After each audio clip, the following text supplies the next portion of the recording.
Welcome to Cage Minds. Welcome to my fight show presented by Cage Minds. We are across the Cage Minds social media. I don't know if we actually got up on Instagram tonight. It might look like there was an issue with the stream key attaching to the software. So we are working on that issue right now. But we should be live at least with you on Facebook and YouTube. Shout out to everybody tuning in. My Fight Show. I'm Mika Frankl. If you're not doing so, like, share, and subscribe. Every view means the world, helps expand what we're doing here. The likes and the shares take your support just that much further. We got a lot in store tonight, as we shared in the tentative photo coming up. Griego, Quay, Randelson, and Isaiah Solaita, all scheduled to be a part of the APFC 22 card on Sunday, scheduled to be here. Also, Allister MacDonald from Fit NHB, part of the Fight World 43 card. And of course, Brian Bala Mendoza. It's been a while since we've talked to the champ, and the former interim WBC title holder has an absolutely massive fight that he's jumping on that feels like to most of us just came out of nowhere. So we look forward to talking to Brian. Trying to figure out still why we are not live. But hopefully, guys, you're checking us out where you can.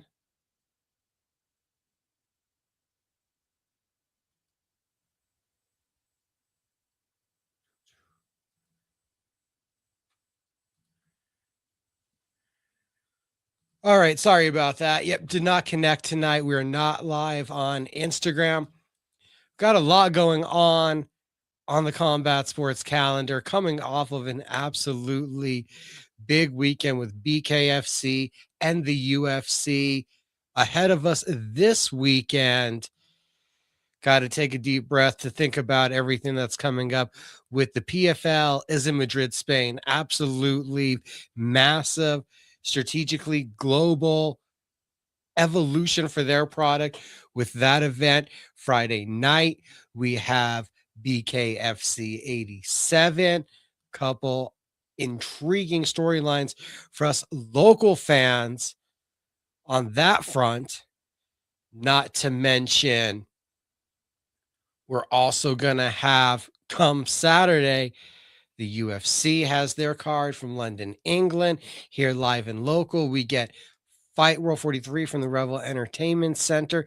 And then Sunday, APFC internationally, globally, watch on UFC Fight Pass, Isleta Resort and Casino.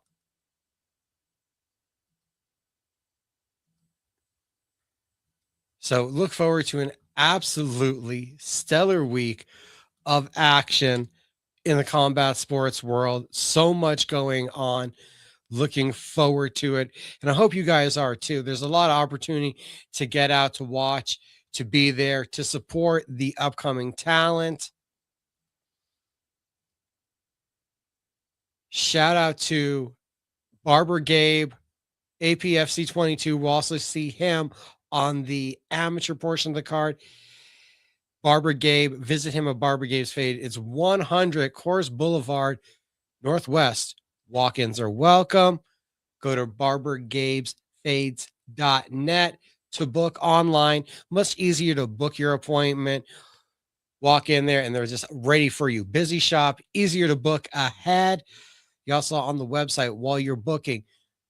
Beard is in place. It's looking nice. And that's thanks to the Barbers R Us Beard Balm. Cherry flavor in stock right now.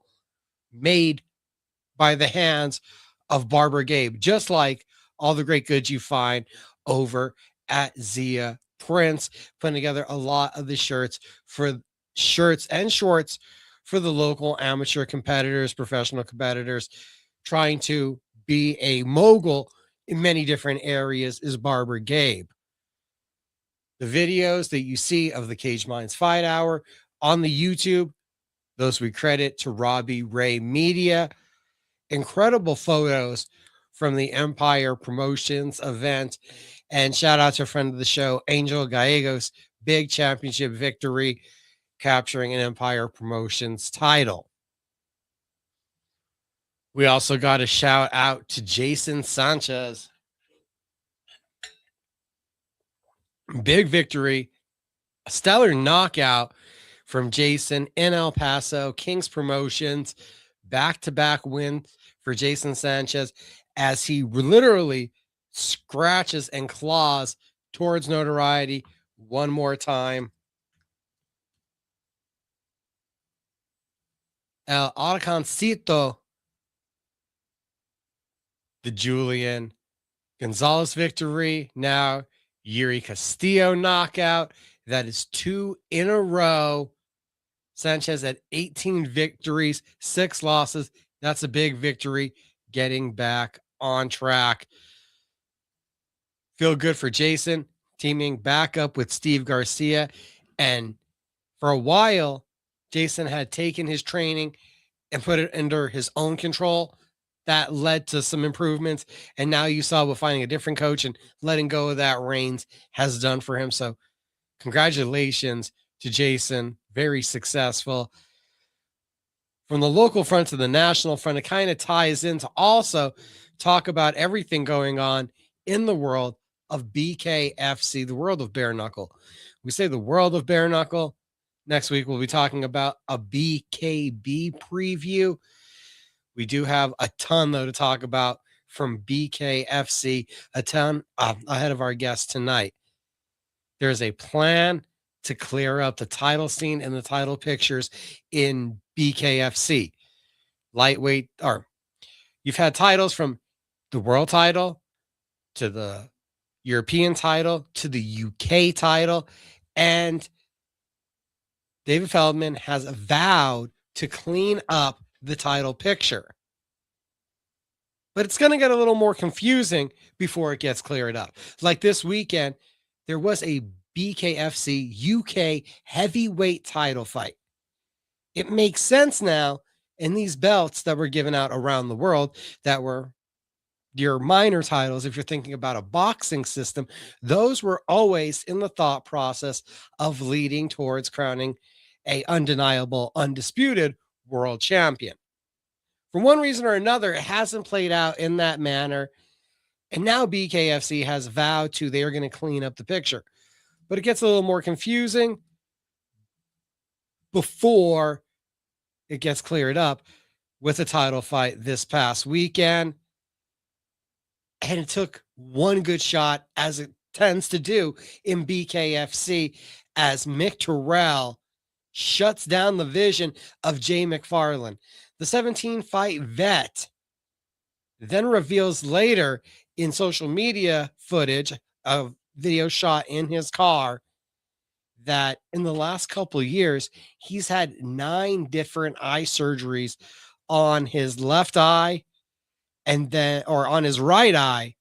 And then when he got hit with the jab from his left eye, his partial vision went out and the vision that he had in the left eye went out. You could see when Terrell landed the jab to the orbital, it wasn't just a that hurt me. Didn't look like it really hurt McFarland. There was a panic and a fear in the way he was saying, I can't see. That's literally, it sounds like the lights went out, everything went dark. He could not see. Terror, horror, one of your biggest fears, the vision being compromised and being taken away from you. And you get this weird anticlimactic fashion finish. Mick Terrell, though, one more time, BKFC did what they could to find a legitimate boxer, a real heavyweight who had had success in combat sports, and Terrell is able to take care of him in one punch. Terrell, who was unsuccessful against Big Ben Rothwell, has made his plea for a heavyweight title fight against Andrei Arlovsky. It would make a lot of sense in the thought process that, Well, you just crowned this guy the UK heavyweight champion.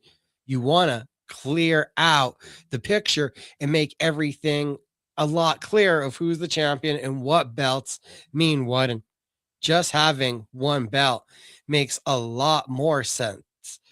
You have Andre Arlovsky, Leonardo Perdomo, Big Ben Rothwell, Mick Terrell, Parker Porter, Josh Watson currently occupying the top 5 with the champion Andre Arlovsky at top of that.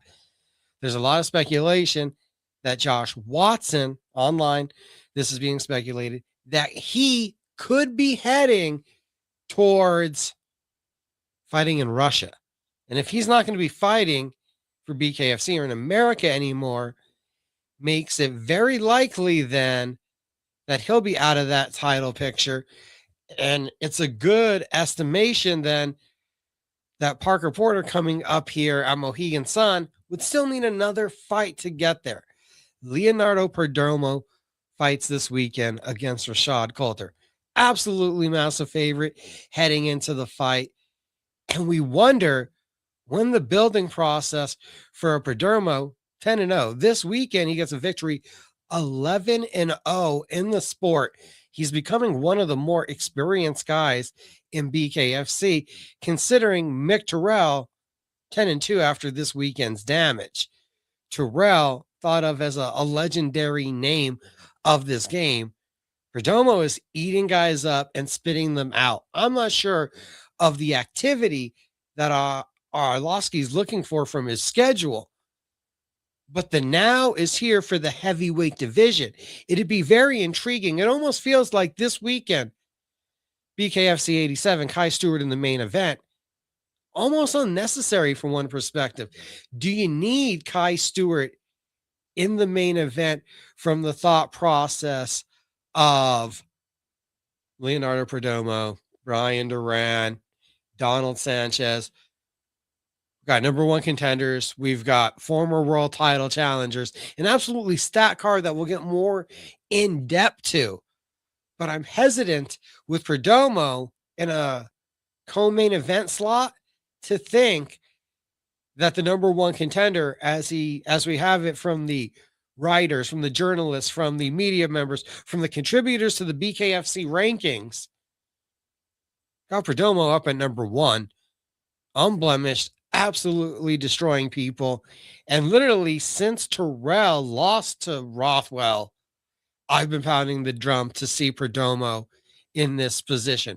Didn't think that you needed to milk the name recognition of Andre Arlovsky.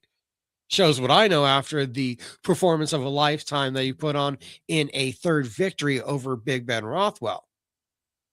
But it feels like it's the here and the now for Perdomo at 34 years old. He should be familiarized to the BKFC crowd. He should be familiarized and considered a draw there with the Miami crowd that we see at Seminole Hard Rock. Another big performance is expected. What does that do for the heavyweight division, where Mick Terrell makes an interesting case for why am I not next? I want one more shot. When you think about the perspective of this being an international game, he's one of the faces of the BKFC when you step out of America, when you look towards Europe, when you look towards the UK. Maybe that's enough to earn that next shot at Andre Arlovsky. You could presumably think Andre Arlovsky is going to have some say in this. I wonder which way he'll go. It'd be interesting to see him fight there in Florida, where he's trained for so many years, and the opportunity to take on Perdomo. It keeps me intrigued, and we'll see how it works out. Also at heavyweight, we're going to jump past the co-main event real quick, get to the feature fight. Bellator vet, former author of pain, WWE performer, Gislam Solomon makes his debut. Daniel Curtin, in getting caught with a hailstorm of punches early in the first round, lands a big overhand left, clips the chin, Gislam goes down. He had the opportunity. He could make the choice. Was he going to stay down? Was he going to take the 10 count? Somewhere around 6, he got his bearings together, realize what it felt like now to have been hit with a bare knuckle, which from everybody I've heard, it's something else. It takes a minute to get your bearings. He did. And Salmani then just goes on a tear again, an offensive rampage, collecting 4 knockdowns in a row to get the finish 22 seconds into the second round. I love seeing the toughness on display. He cut his opponent open. He showed different punches, but a lot of it was just inside brawling. A big man, a powerful man, who then afterwards laid a F-bomb driven pro wrestling-esque style promo for his post-match interview. And I don't know if that's everyone's cup of tea, but for a BKFC who's been saying they want to drive personalities, they've looked at what the UFC has done, and the UFC at a point, MMA even in general, combat sports, it's driven by personalities. Mike Tyson was a personality. Muhammad Ali, convicted, a personality, a man of morals. Floyd Money Mayweather, the cockiness. He's been a personality. Saul Canelo Alvarez, with his stoicness, has been a personality. The UFC, from Khabib Nurmagomedov to Conor McGregor, Nate Diaz, Ronda Rousey, John Jones. Think back to a Rampage Jackson, Wanderlei Silva, a Chuck Liddell, a Tito Ortiz. And while these are all great fighters, there was also this connection with the fans because there was this authentic draw to their personalities where they were almost pro wrestling like, where they lived who they were unapologetically and they had the natural charisma. Well, this tirade from the Albanian psycho, F-bombs every couple words. I think I saw on the Bare Knuckle show, they counted something like 11 F-bombs in 40 seconds. So it's under 4 seconds an F-bomb. He's a big man, a former Bellator vet, a kickboxing vet that gives you all of the technical acumen to say, if you have the heart, if you have the will, if you have the toughness,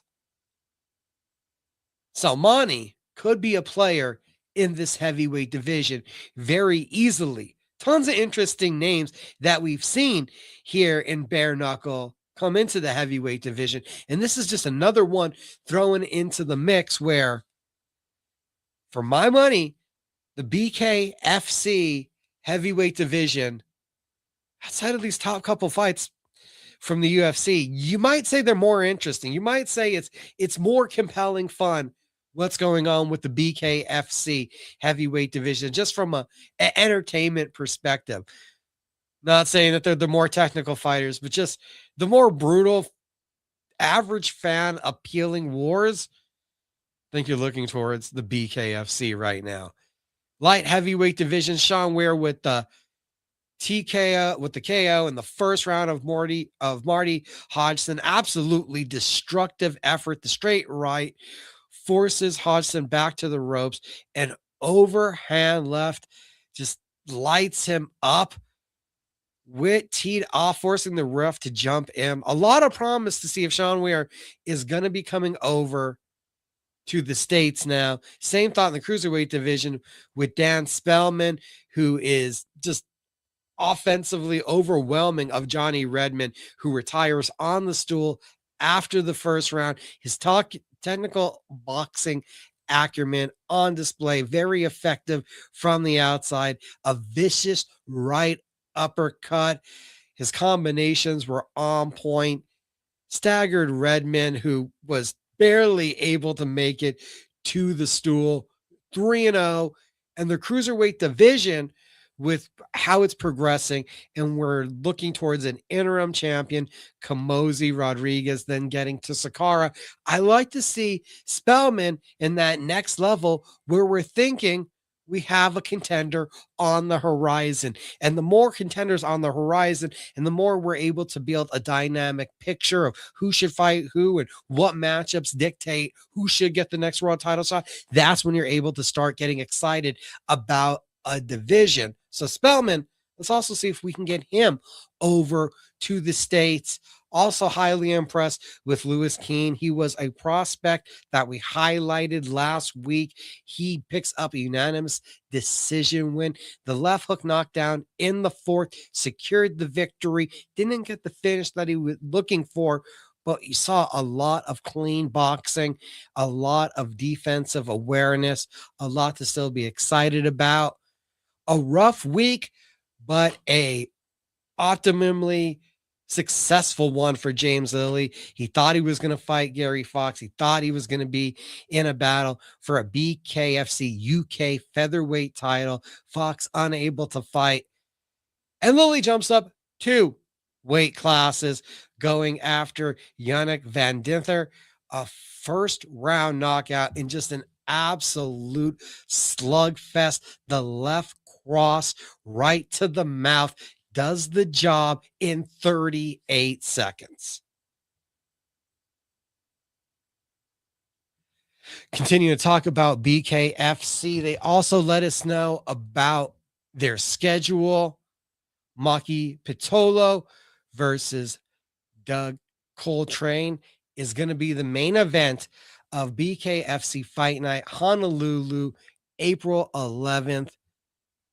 Khalil Kanoa versus Joseph Creer on the card.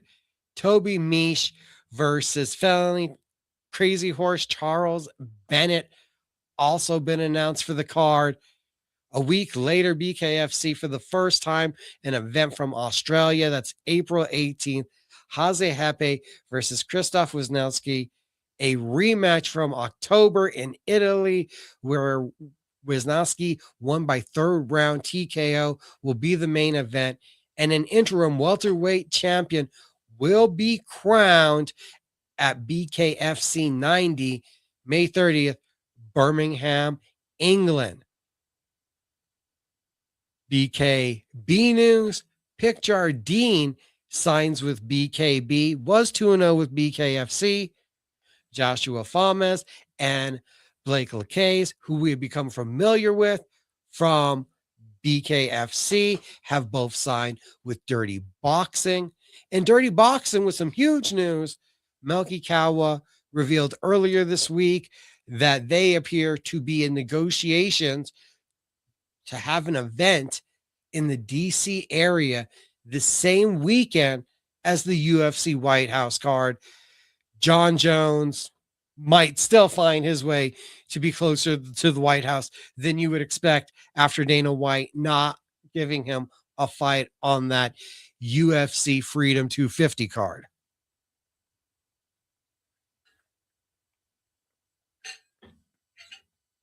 The PFL with a big international move, their expansion.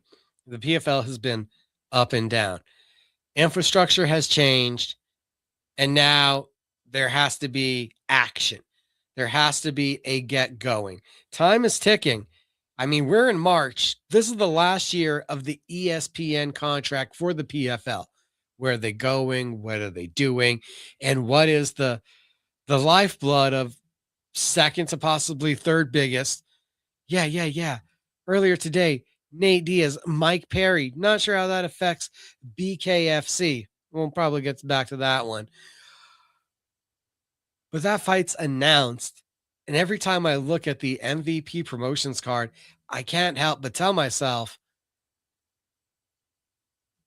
as soon as this card happens, MVP is bigger than PFL.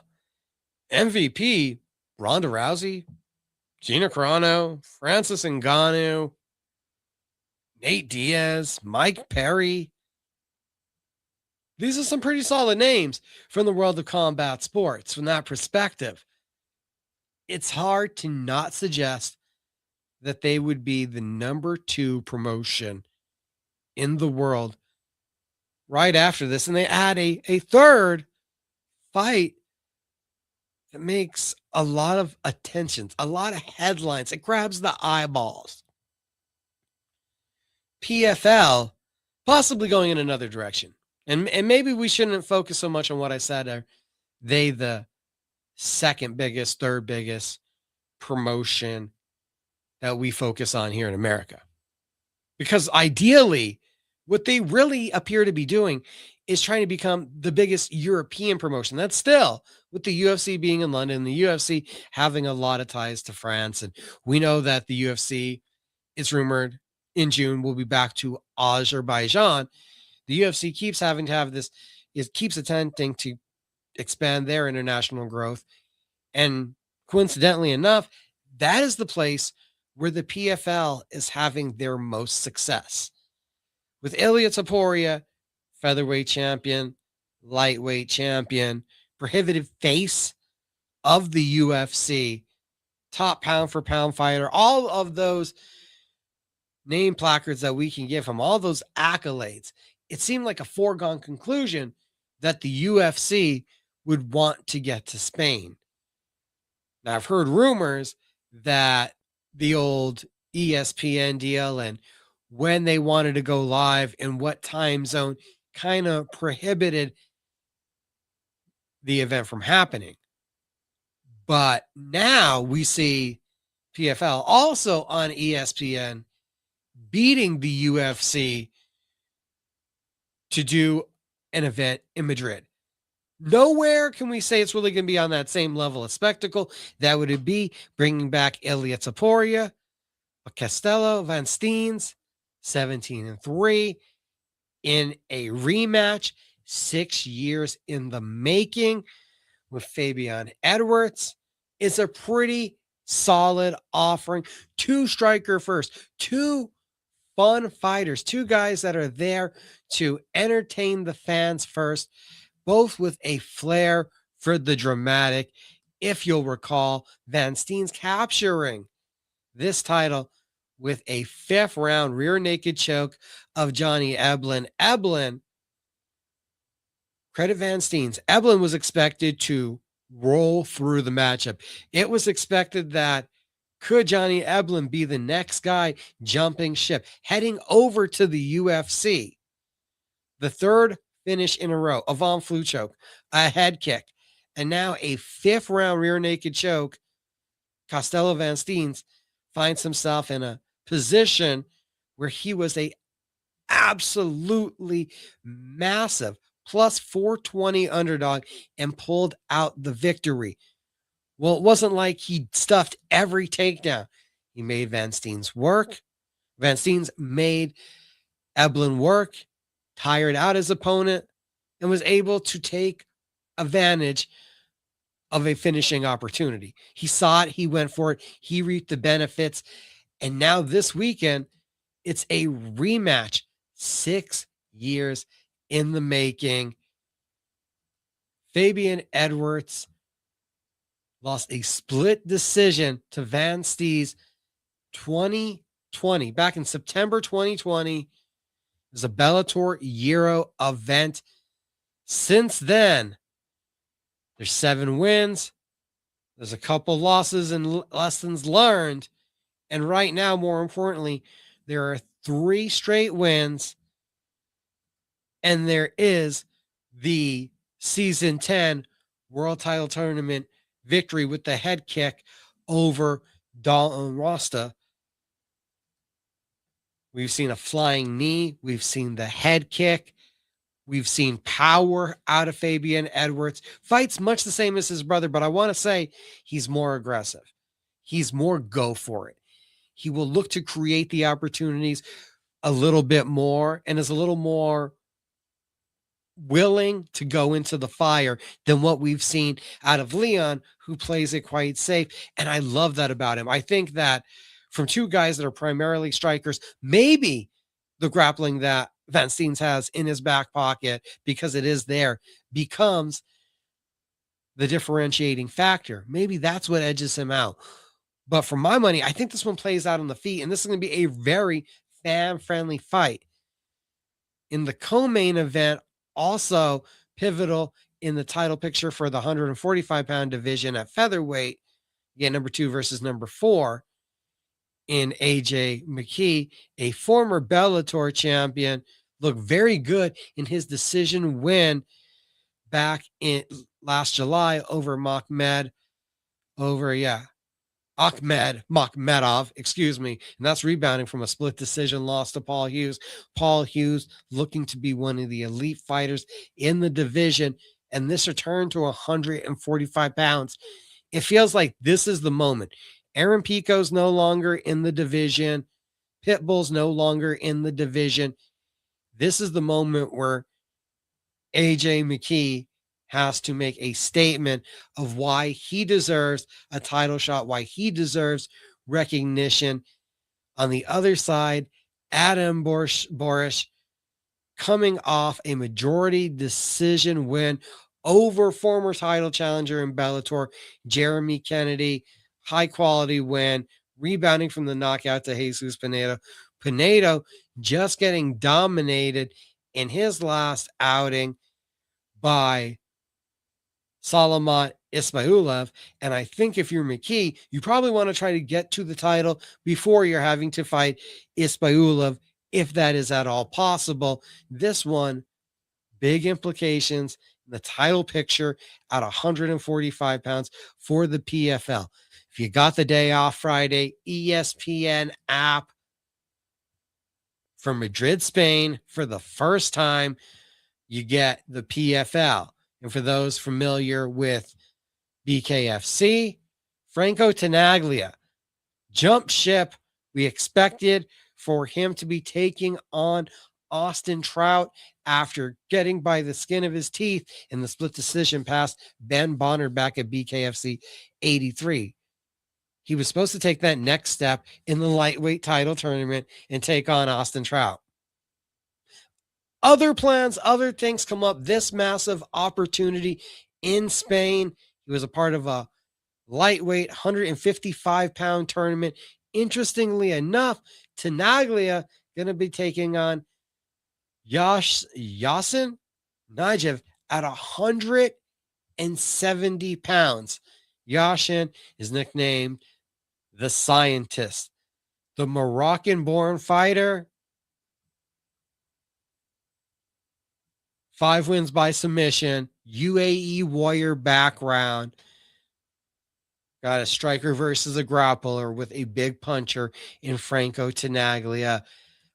I got to assume that pulling out of the BKFC, fighting outside, doing this, running away for a second time, because let's not forget, he was stripped of the title for not being able to get to America, and just so coincidentally then jumping on an MMA card. He already was stripped of a BKFC title. Then you're assured that he's going to do business with BKFC. And he takes a total left turn on you. Safe to say, I don't think we'll see Franco Tenaglia and BKFC again.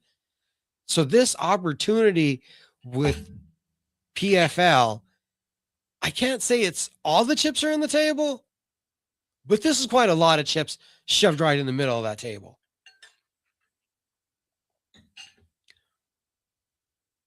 My Fight Show with Mika Frankl. I'm Mika Frankl. Robbie Ray Images, Robbie Ray Media. Take your vision, your promotion to that next step. Have Robbie Ray help enhance what you're doing. Check out the new look to cageminds.com, the new background, the new header. That was created by Robbie Ray Media. Images are up on his Facebook page of Empire Promotion, Reign of Champions last weekend. Absolutely beautiful, stunning, crystal clear imagery. That's what he could do for you. We're hoping to get commercials here soon on My Fight Show. Your business, we could put it probably right here because I've been talking for 35 minutes straight. We could advertise right now. Hopefully, we're going to have a video here soon for Barber Gabe's Fades. You visit them at 100 Coors Boulevard Northwest, Suite 107. It's barbergabesfades.net to book online. You won't have to sit there. You won't have to wait. They are prompt, on time, ready to have you looking as good as you could. Because over the next 2 weekends, you need to get out. Saturday, we'll be expecting a large crowd, a sellout crowd once again at the Revel Entertainment Center. Fight World 43. Allister MacDonald going to be here later tonight to talk about his amateur journey and upcoming fight. That is on Saturday. Sunday, we'll see you guys. Isleta Resort and Casino, APFC 22. Yes, 777s will be hosting the weigh-ins on Saturday. Sunday, a stat card you can watch on UFC Fight Pass around the world, wherever you are, wherever you're watching this, wherever you're hearing this right now. Fight Pass is the place to get for that card.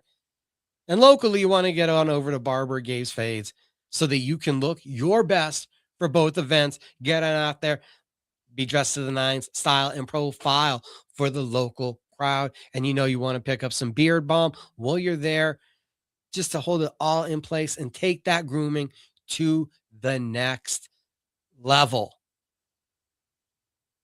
Hopefully in a couple minutes here, we're going to have a guest. We were scheduled at 6:30 to be joined by Quay Randelson, Quay, as he's belovedly known by the fight team. He did tell me that he was at work, so he might be running a little bit late. Keep you guys on up to date.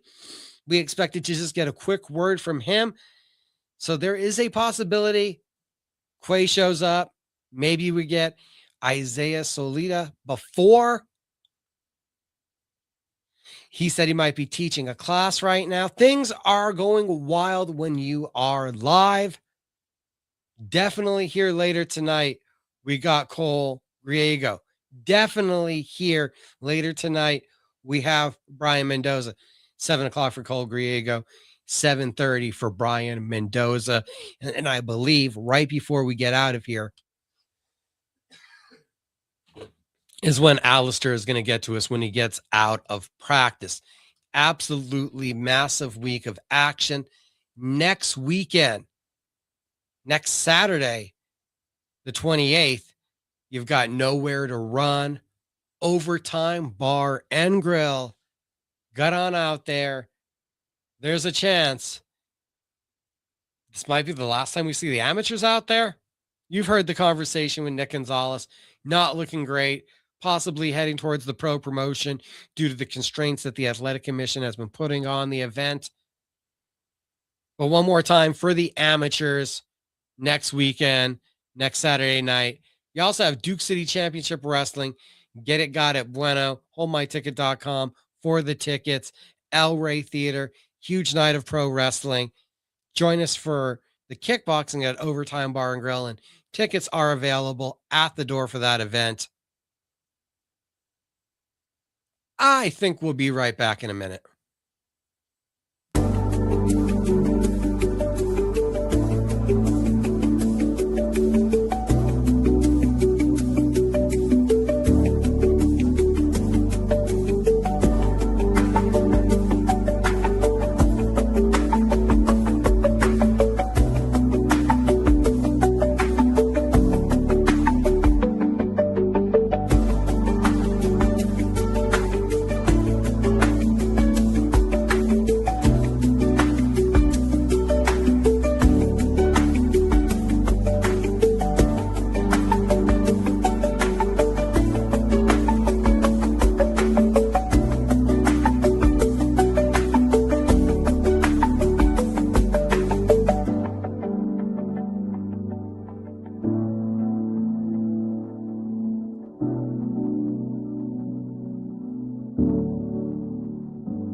Welcome back. My fight show, Mika Frankl, Tuesday night hangout. Love a good fight chat. Quay Randelson apparently stuck at work. Isaiah Solaita. Our communication has not connected as I hoped to get that young man on the show this evening, but we will continue. Hopefully, Isaiah pops in here soon. We do have Griego scheduled for the top of the hour. Brian Mendoza for 7:30. Normally our main event spot, but with practice, Allister MacDonald needed to come on a little bit later. Look forward to talking to him. Empire Promotions, an absolutely amazing card last weekend. Robbie Ray Images was live on the scene. Great artwork up on Facebook. Jimmy Dukes was on the mic. Believe you can still go back and rewatch that incredibly exciting event from Las Cruces one more time. Still available. Huge weekend of combat sports ahead of us.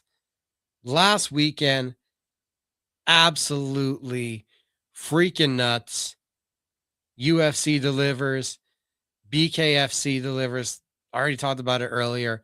The heavyweight division delivering for me from BKFC.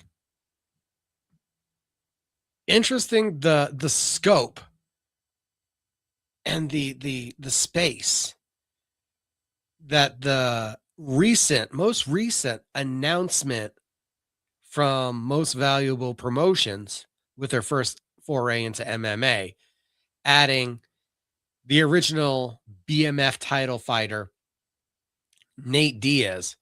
We'll remember Nate Diaz squaring off with Jorge Masvidal. We remember Nate Diaz bleeding, throwing up a middle finger. We'll remember Nate Diaz, Conor McGregor, an iconic name like Nate Diaz, an all-action, all-entertainment fighter. Savvy to add him to a card in California. We know how notable and recognizable he is. There's been issues with tickets moving so far early. Couple days in, adding Nate Diaz can't hurt move tickets in California. Not to mention, it's another way to get at the UFC. UFC wanted Nate Diaz back for a Conor McGregor trilogy fight. The recent BMF title fight has been heavily criticized for the lack of traditional bloodthirsty entertainment that we value in combat sports. Nate Diaz, Mike Perry, like Ngannou, Felipe Lins, like Ronda Rousey, Gina Carano, has been booked for 5-minute rounds. Are all 3 MVP MMA title fights? Are all 3 just championship round fights because they're championship caliber fighters? Both are intriguing. It'll be very interesting to see how it works out, what plays out. To me, if you're doing the 5-minute rounds, it suggests there's titles on the line. BMF most likely is a coin term by the UFC or Donald Cerrone. Somebody has probably copywritten that term by now. If they haven't, somebody hurry up and do it. But are you able to do something of a similar, the real G title? We've already had in BKFC, Mike Perry is the King of Violence. The King of Violence is fighting an original BMF just for an MVP MMA welterweight title? Or are we getting to a place where Nate Diaz, Mike Perry could be for an MVP real G King of the Streets title? Do you try to take that ideology, that spiritualness, the spirit of the BMF title, and encapsulate that in your own brand with two guys that are going to be gunslingers throwing down in front of each other in a defensive secondary, let's get reckless kind of manner. It's an intriguing prospect. Could we get some other facsimile of a BMF title? Or will it be an MMA title per se? It's going to be an MMA fight. Most likely it's going to look like 4-ounce boxing. I don't think that Perry's going to try to take Nate down. He knows the jiu-jitsu pedigree. And as much as Nate practices his jiu-jitsu, I don't think he's put that gap, closed that gap with his wrestling to look to take Mike Perry down. This is going to be what everyone was hoping they would get from a BMF fight. Very savvy when that fight was getting a lot of criticism right now. I like the move from MVP. Not to mention, how does this affect Mike Perry? Because Mike Perry has been a very interesting case. Mike Perry's name recently was in headlines in some circles, depending on what you heard and everything you saw, for the brawl with the Alvarez family after saying things you wouldn't want children to hear to, allegedly, according to Eddie Alvarez, one of his children's significant others. That felt like, were you angling towards a Alvarez-Perry rematch? Didn't feel like there was a lot of money there. Mike Perry coming back to an opportunity in MMA, it intrigues me because his brand has blossomed, bloomed, grown, and expanded under the umbrella of BKFC. Well, he became a popular enough figure to get the Jake Paul fight. It wasn't a victory. It was a financial victory, yes, but it wasn't a win in the win column. Now, if it's a lucrative opportunity to box again, it makes all the sense in the world. And I got to imagine that with MVP, Nate Diaz, the size of the card this is, Mike Perry sees a very lucrative opportunity. But I'm sure, because he is the biggest star in the promotion, BKFC would welcome him back in open arms. The first time that we saw Mike Perry drift over into the world of boxing, I expected BKFC to kind of promotionally piggyback to just get some more brand acknowledgement. Basically, it'd almost be like a sticker on the shorts, but it'd be a bumper sticker. It'd almost be a window into acknowledging this is normally what he does, but he's coming over here for this one-off, for this extra excitement of a fight, for this extra opportunity. But they didn't really negotiate in that manner. I could almost see then it going in a direction where Mike Perry would more be wearing DBX gear. He's going to be promoting the brand that he literally has money invested in. And that also could get interesting. Does he promote the brand? How does this work out for him? He's been most successful, though. Well, as a bare knuckle fighter, what's intrigued me and interests me is that it's not been in bare knuckle against bare knuckle fighters.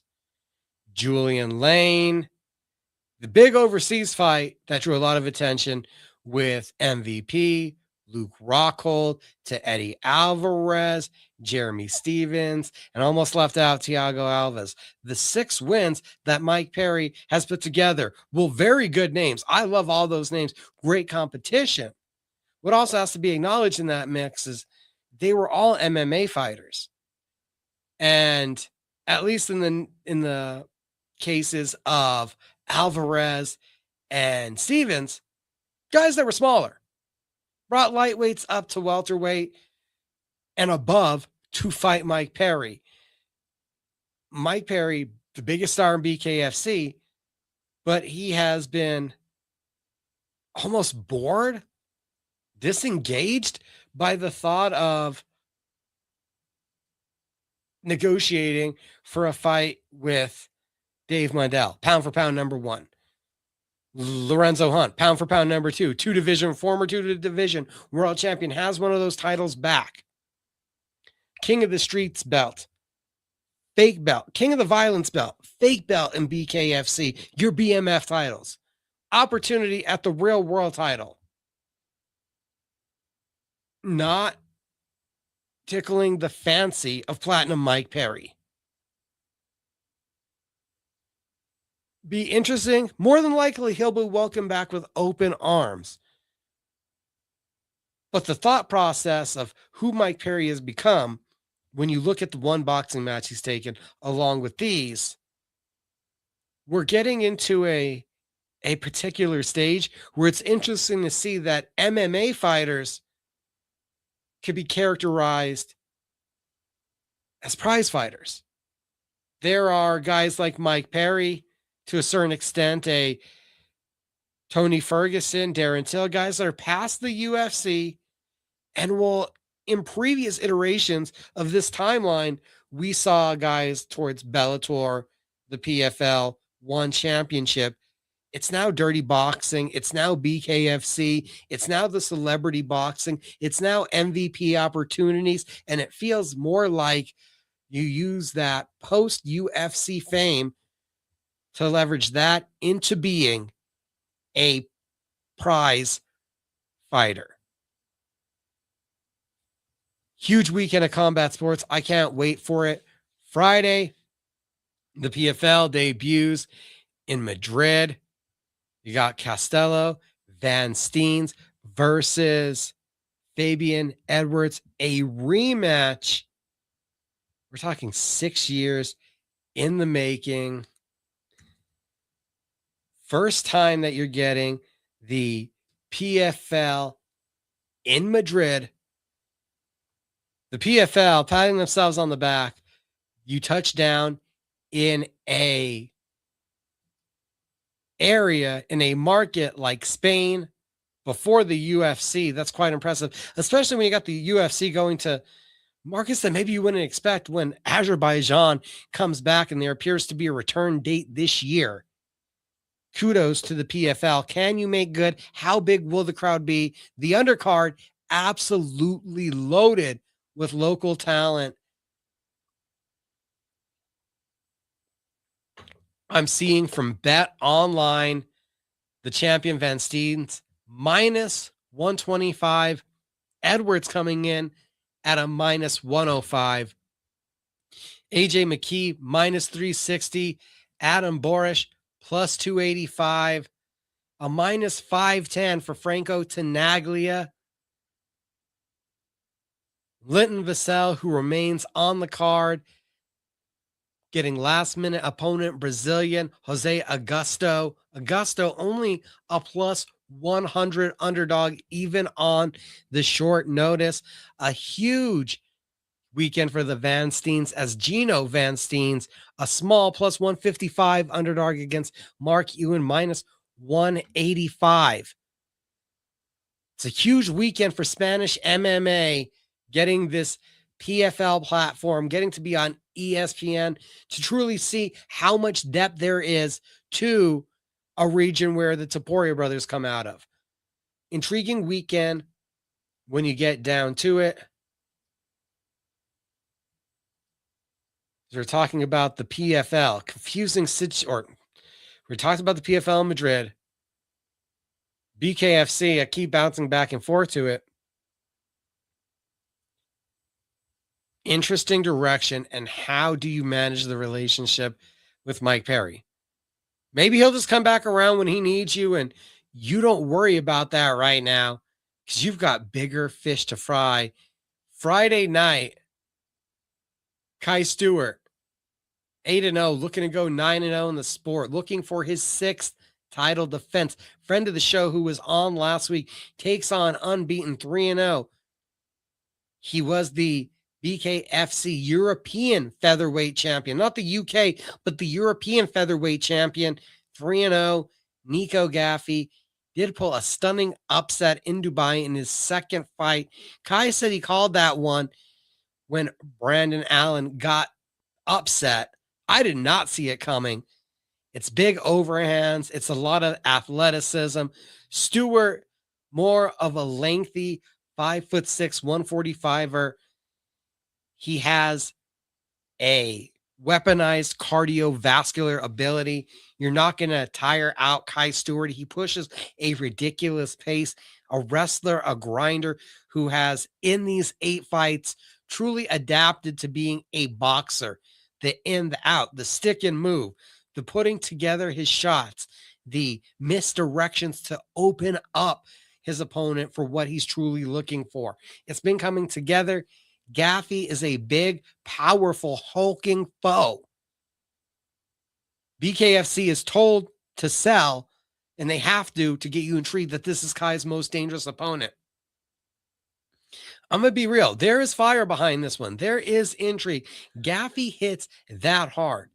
He made that short of work in winning the title. He has looked that authoritative. I don't know if I'd like to say there's going to be an upset. I don't know if I'm feeling that risky, but I think this one pushes Quay Stewart in a way that raises the stock of the champion, escalates him to that next level. It's my fight show. We're going to be talking about BKFC 87 here for a couple more minutes. Cole Griego appears to be trying to get in the chat right now. So our first guest just a moment away. I was bringing up the heavyweight division earlier. Leonardo Perdomo can improve to 11-0, devastating knockout artist. He's taking on Rashad Coulter. Coulter, 2-1 in bare knuckle. Seen him in BKB. More importantly, you've seen him in the UFC. I think there's just a different acumen where Coulter has looked really good in bare knuckle. The overhand, the boxing, the flow. Different kind of beast when it comes to Leonardo Perdomo.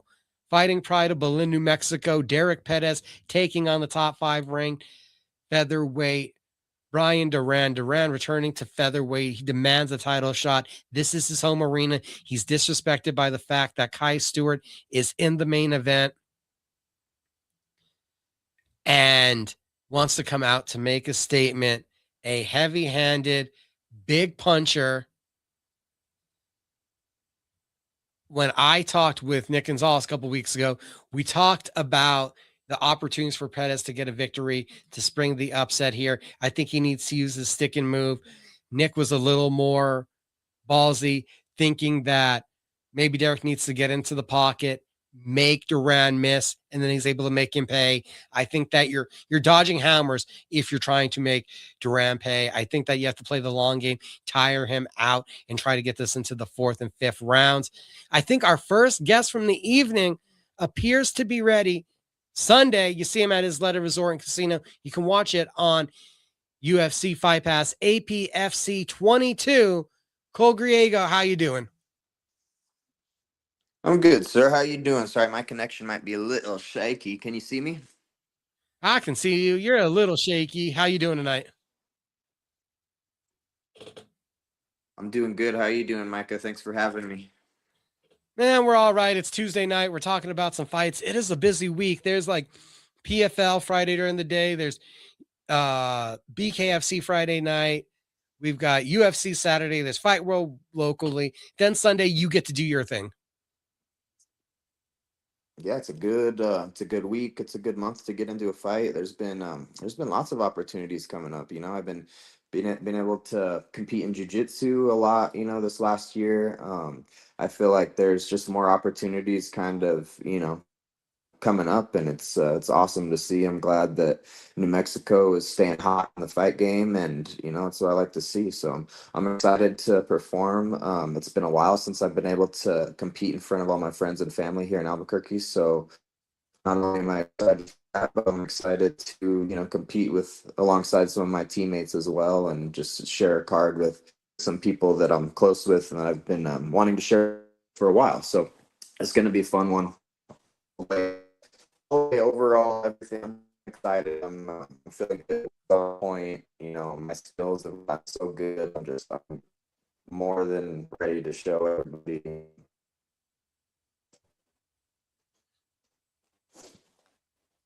Was that an armbar at the grappling at Cartel Clash? Yeah, so it was falling, and I had the armbar fully.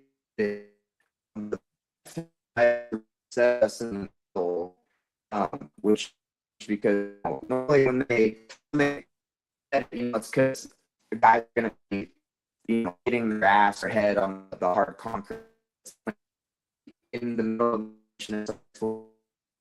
the and I don't see really a reset. I mean, either way, it worked out in my favor. I don't really like the way it looked overall. I feel like it would have been better if kind of just that reset wouldn't have happened and just let it go. See where it went. Even though it was kind of off the mat, I just feel like the reset kind of, I don't know, didn't like de-solidify it as a good win, because it was still either way. Like I feel like I was going to finish that, but I just feel like it was, it was controversial when it didn't need to be. Controversy. It's something that unfortunately it kind of it follows you. There's always got to be like an extra story, unfortunately, with the Cole Griego fight. Like last time we see you, I think it's BYB, and you jump in at the last moment, and hey, it's your debut in bare knuckle, and they literally gave you the #1 contender. I know, it's crazy too. I mean, before that, I mean, granted, when we were, getting ready for that fight, we knew it was going to be a tough fight, but we were ready to, I was ready to put my skills to the test, especially kind of in a new sport. It was cool. I feel like, being with different management now, I've kind of, I've worked with a few different people. I've been guided in a better direction as of lately. I feel like in the beginning of my pro career, there was a few people that kind of just wanted me to sign on that dotted line, and they weren't really caring about the matchups that I was getting, where I was fighting. It was just about getting me to sign that dotted line, and I feel like that wasn't the best for me in the beginning of my career. I took a lot of fights, or took a lot of tough fights when I was when I probably shouldn't have. There was times where I was dealing with injuries. There's times where I was dealing with a lot of things, and never fought anybody record ever. So it's just, yeah, I mean, not that that's something to brag about or anything. I'm proud that I've tested myself and I've tested my skills, because I know there's a lot of guys that make it all the way to the UFC. They've only fought guys that have negative records. I mean, Habib included. If you look at his first however many opponents, they fed him some tomato cans. So I feel like, I've tested, but it's just like, years. I've been eating a brown belt and black belt. The last 2 years, I haven't lost a single match, by submission against good guys. So yeah, I'm just excited to get out there and show all my improvements. Being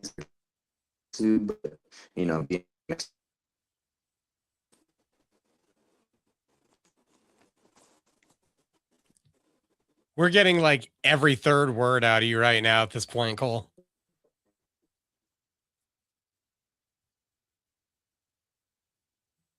Did he freeze? See if we can remove him and see if that unfreezes. Really want to hear from Cole Griego. Like I said, so much going on with his career. One fight in 2025, didn't fight in 2024. Made his pro debut in 2021. Injuries, a slew of fights have fallen out for various reasons. And Cole Griego has unfortunately been unable to get that necessary momentum really going. An incredible martial artist. We've seen his grappling skills on display, his jiu-jitsu at tournaments. We saw his amateur career Totally excited. And unfortunately, the pro career, there's just been an inability to get fights going consistently. Really looking forward to seeing Cole in action this weekend. He's trying to get back in. He's taking on Joshua Sotero. Let's see if Cole can hear us again. He's bringing up your opponent, sir, Joshua Sotero. Another guy that's 3-0. So again, you get a prospect who presumably has big expectations.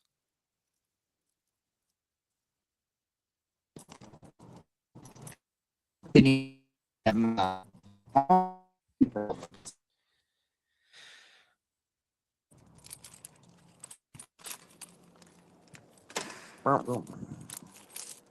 think we can see you now. Haha. Can you hear me, Micah? Yeah, all Sweet. of a sudden. I'm trying to, I have such shit service where I'm at. I apologize for that. I should have planned better. I've had a crazy day. I was actually just taking a little nap. I got to make sure the temple and everything's all ready to show out this weekend. But if you can hear me now, I'm good to continue going. You know what? Yeah, the signal has actually cleared up a lot. Joshua Sotero, the opponent, you get another 3-0 prospect ahead of you. We talked about it. You've had tough fights, and it doesn't look like they're getting any easier. Yeah, no, I mean, I definitely, I'm not taking this one lightly. We have done, me and, Greg and Steve and my coaches have done a lot of studying on this guy. He's gritty, he's not bad, but he's not on my level, and he's not, he's from Indiana, wherever. I mean, I've seen kind of the competition he's been up against in the past, and that's just not the level we're on out here. We're on a different level. He's going to be feeling that thick New Mexico air in there. It's just not the fight I think he thinks it's going to be. And yeah, I'm just going to go in there and show that there's levels of this shit. And even though, he's had a couple good wins, I think that he, also is, one of those people that has kind of been protected, has had some easy fights. I have a lot more experience than him. He didn't, have too many amateur fights. There's a lot that this guy hasn't tested. Yeah, he's in. When we had broken up for a second and I had you come back into the stream, I was again telling the audience, just kind of looking back over your pro career, and there's been so many ups and downs, stops and starts. It's going to be your first MMA fight since 2023. Like, what does it mean to just have a fight again in this realm, in this and getting to do what you do? It's just so exciting. I think that's kind of where I was starting to touch a little bit of base when we broke up. Is like I've been developing my skills so much the last 2 years especially. And I feel like ever since, even the last 2 years mentally, skill wise, just every aspect of my life is just kind of falling into place. I feel like I'm really maturing in every aspect. And I just am excited to, just compete in front of my friends and family. 505 is where I was born and raised. I love everybody here. And I'm excited to also represent some awesome company, some local companies that are supporting me, that are sponsoring me for this fight. So shout out to them. Keep an eye on my socials. I'm going to be posting stuff all week long and shouting people out. And, we're going to make this a fun fight week. But I think it's just, it's fitting because the last time I fought at Isleta, I fought another guy I was an amateur at the time, but still he hadn't lost as an amateur. He was undefeated. And we got the first round finish. So I'm seeing, I see something similar happening where we just get in there. There's one guy in there, which is going to be me, who's just on a completely different level. And it's going to show start to finish, whether the fight's a 1-round fight or a 3-round fight. It's going to be total domination on my end. And I'm just excited to, because, with the bare knuckle, I honed in my boxing skills a lot for that fight. I feel like I was able to kind of just focus on that discipline for a little bit. And then right after that, I kind of got straight into competing into jiu-jitsu and doing really well at brown and black belt. So, I think that it's a new era for me. And this is just like the start of a new wave.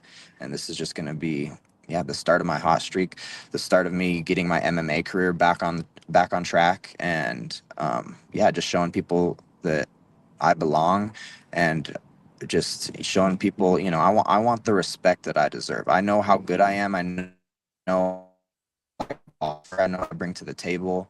I'm entertaining. I have a good personality. Everything. Like I know what I deserve.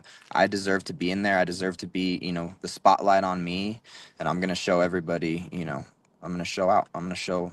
It's gonna be the new wave.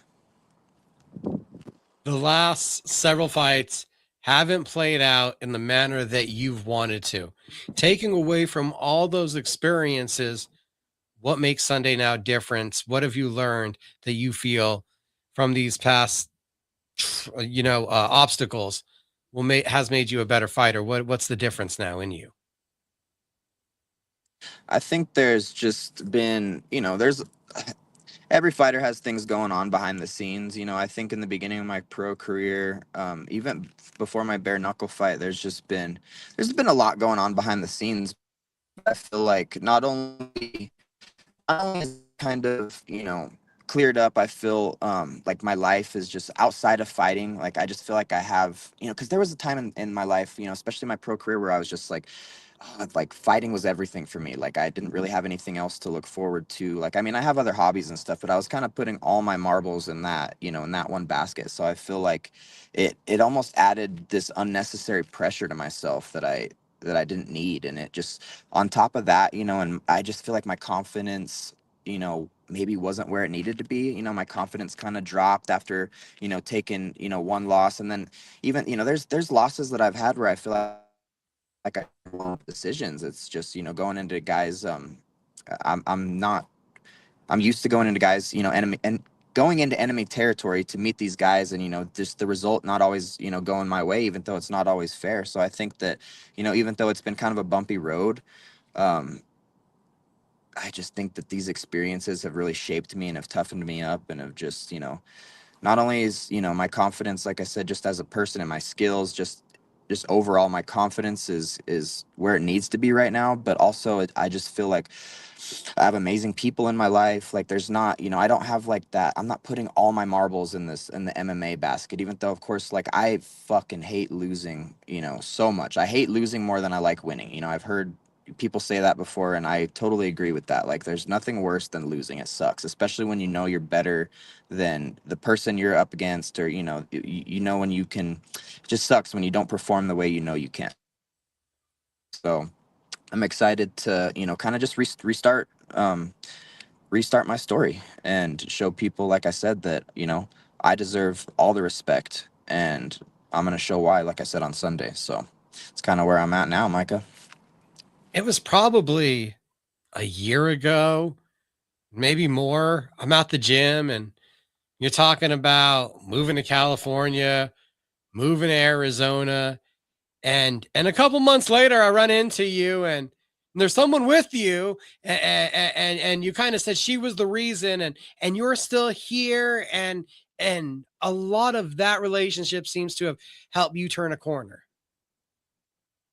Yeah, for sure. I definitely, I have an amazing woman in my life that, supports me, and, has made this camp a breeze for me. So I feel like, not only do I have that, but, I have an amazing family that also supports me and helps me. My dad, my mom, my sisters, we're really tight knit in my family. So I feel like, yeah, just everything's kind of falling into place. And even with the bare knuckle fight, I think, um, not only have I had some weird instances kind of happening outside of the cage, but before my bare knuckle fight, I feel like I had a bad weight cut. I kind of didn't. I've That's another thing that we've kind of had problems with in the past is, weight management. And I think in the past I've kind of just tried to cut too much weight, because I'm naturally, I had a late growth spurt when I was like 25, 26. I feel like. So I think this featherweight is perfect for me, because I walk around, around 160, 165. I don't like to cut a lot of weight. I feel like I perform better when I'm,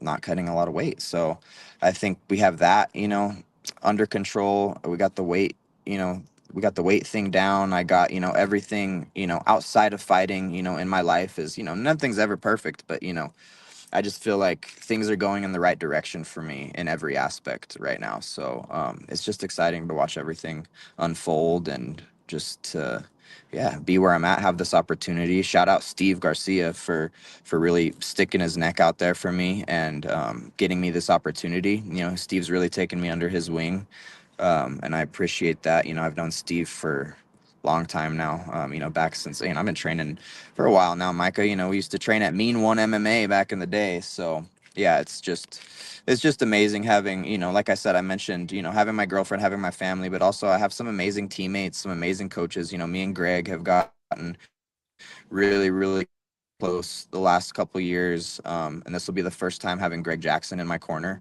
which is in itself a cheat code, I think.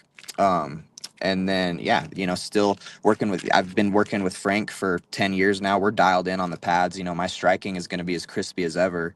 So expect that. Expect, you know, my striking to look better than it ever has, but also my grappling just to be nasty because you know I've proven that it is. I'm confident in my abilities more than ever, and I think, like I said, everything now is kind of just lining up as it should, and I feel like this is just the start of, you know, a fresh chapter for me.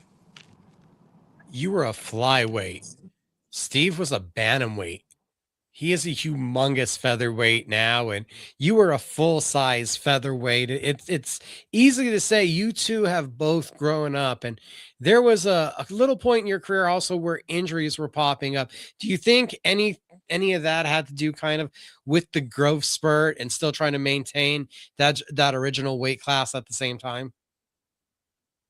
Yeah, I feel like I'm trying to, you know, I don't, when I say things like, you know, like we talk about injuries, we talk about things kind of outside of the cage. I feel like I don't want to talk about stuff like that and try to, you know, I don't want it to sound like an excuse, you know, because no matter what, no matter what's going on outside of the cage, no matter what's going on, you know, with whatever, it's just when you're in there, it's up to you to perform. Injuries, or, you know, you're not going to be 100% in every fight. Like all that stuff's going to happen. I feel like, even though it's, you know, I feel like in the past too, I've kind of like blamed it on, you know, I haven't really taken full ownership of things before. I'm like, oh, well, this was going on. I kind of let things get in my head and like, you know, I just don't want to be making excuses, you know, or make it sound like I'm making excuses, even though, yeah, I've had it pretty fucking rough. Like, I've had a lot of bad injuries. Like, people don't know everything that's, you know, going on behind the scenes. And I think if a lot of people did know what was going on with my injuries and even some of the things in my personal life, they'd be like, dang, I don't even know how he was able to compete. So,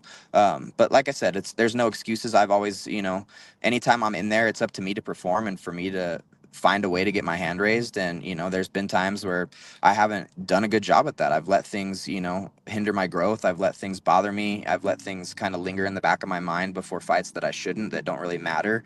And I feel like I've just grown and I've learned a lot about, you know, being better in that aspect and just maturing in that aspect as well. So that's yeah, Micah, that's where I'm at, my friend.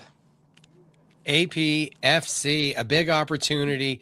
You've acknowledged that. You've shared a little bit of it, but what is it like sharing those rounds and getting this extra time with Steve Garcia, a guy that we can literally now say and everyone understands that it's true, one of the best in the world?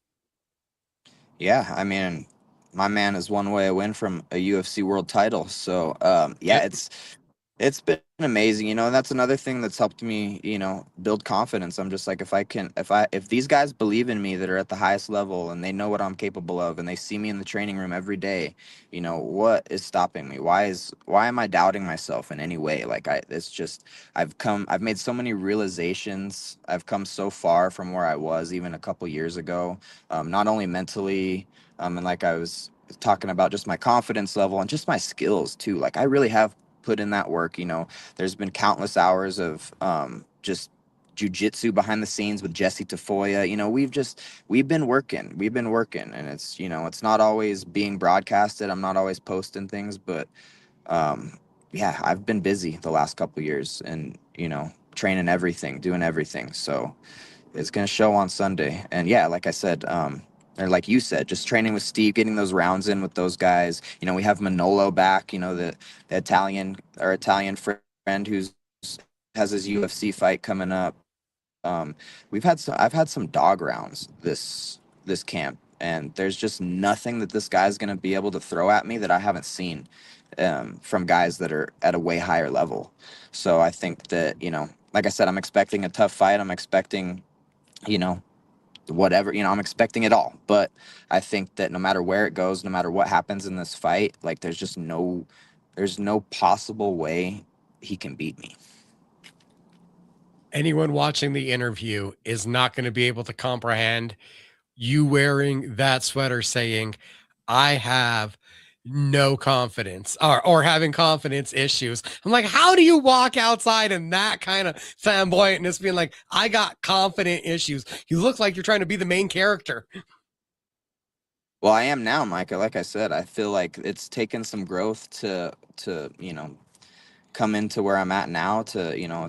I haven't always been the man I am today. So I feel like I said, I'm a new person. I feel like I want to be seen. I'm totally confident in my skills and everything. And yeah, I mean, I'm giving off those main character vibes now because I feel like I deserve it. I want people to see me as the main character. I want that to be a thing. And I feel like I've done myself a disservice in the past by not allowing myself to fully take that main character role and just doubting myself when I shouldn't, because I've always had the skills, necessary to do this and to be at the highest level.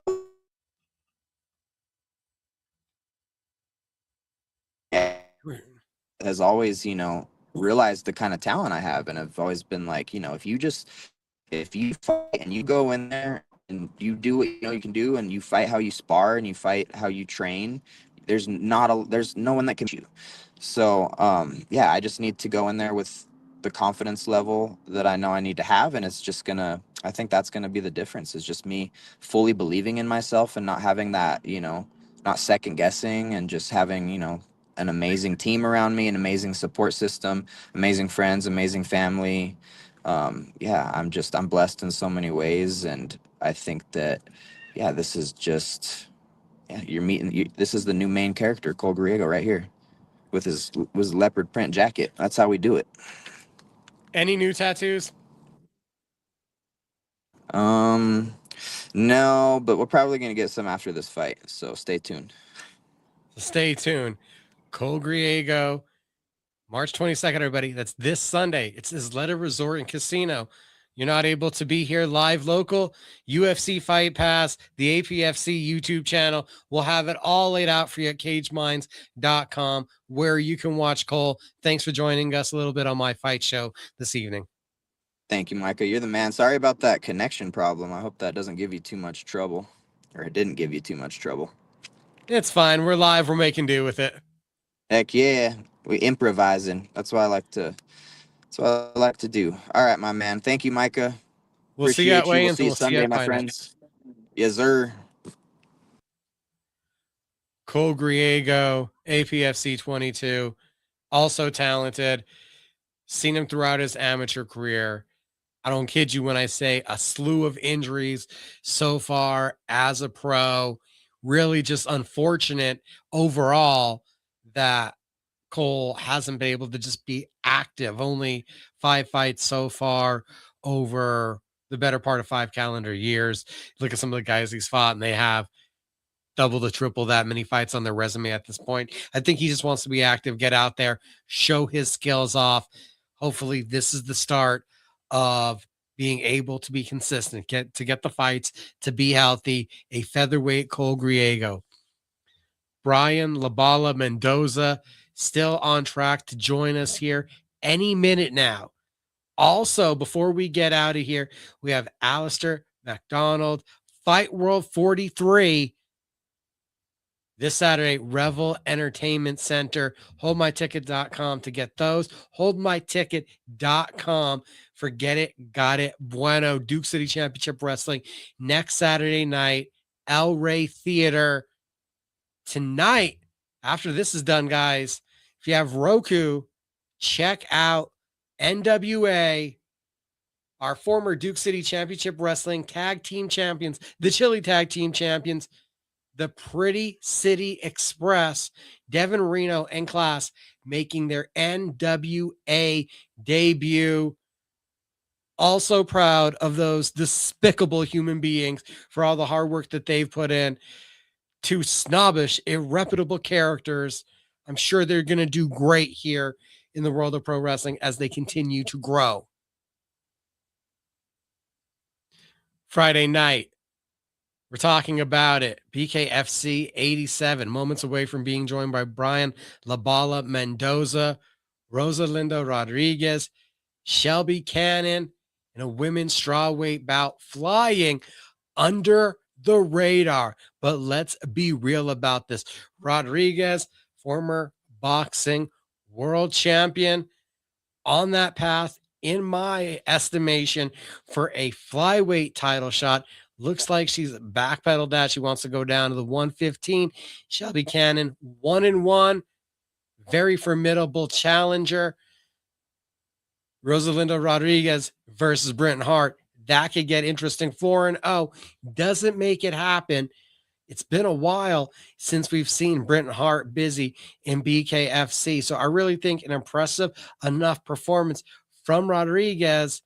I think this one could get in competition with Sarah Shell for who is going to get that next shot at Brenton Hart. Not seeing movement yet from BKFC. We had the doctor on here. She's been making waves on social media. I'm just wondering if Rodriguez becomes part of the conversation with the hesitation that BKFC has had to announce the Shell versus Hart fight, which to me probably should be higher in demand. But if it's not coming, you can understand maybe the former boxing world champion Rodriguez is able to upset the apple cart and jump in there. So it's pivotal for multiple divisions, this card, seriously, with Duran knocking on the door of Kai Stewart, Leonardo Perdomo demanding his heavyweight world title shot, Kai Stewart in the featherweight division, his reign gloriously continuing. We keep going down the card. Donald Sanchez, last fight of his career, he said, 4-2, former title challenger at middleweight, jumping back up to light heavyweight, where he debuted against the man that handed him a loss in his debut, Jeremy Smith. But since that time, they've went in opposite directions. Smith on a losing streak. Sanchez has just gotten more fit. He's bulked up. He's become a better athlete, and he's gotten more acclimated to this bare knuckle game. I think that there's a lot of advantages and reasons to heavily favored Sanchez to get the revenge and go out on a high moment. Bellator vet Sabah Hamasi, 1-1 so far in bare knuckle, notorious to just throw down. Chris Garcia, who had been hovering around the rankings at 135, looks like he's making his 125 debut against Chauncey Wilson, had been hovering around the rankings for a long time. You also have AJ Rodriguez, Roberto Armas, who I've had the opportunity before talk to, and Juan Carlos Rivera, Mike Hansen, who also hover right around the rankings. So an awesome card Friday night. Couple local reasons to watch that one on the BKFC app, BKFC 87. For our main event guest tonight, we have to bring in the one and only former WBC interim champion, taking fights on short notice, joining us from Las Vegas, Nevada. We know him as La Bala. Brian Mendoza, how you doing, my friend? I'm doing good, man. How you doing? Doing all right. Doing a live show these days, so we have fun on Tuesday nights. Nice, man. No, that's awesome, man. Love to see it. So how are you? You just out here like taking fights at the last minute, it seems like? Yeah, I mean, we got that call. I keep saying I've been calling it the never-ending training camp. So, because I've been like literally at it for the last 2 years, just trying to, improve my game, work on flaws, work on the things we needed to improve on in this time and just become a better fighter. But, just waiting on that call. I haven't been on the big stage, in that. It was literally March of like 2024. So we're right back here 2 years later. And, it was just a perfect stage to get back on. And for like a really good opportunity, the opponent, I know it's last minute, but we were like in talks, to fight later on in the year. So it's already someone I had like on my mind, someone I was looking at.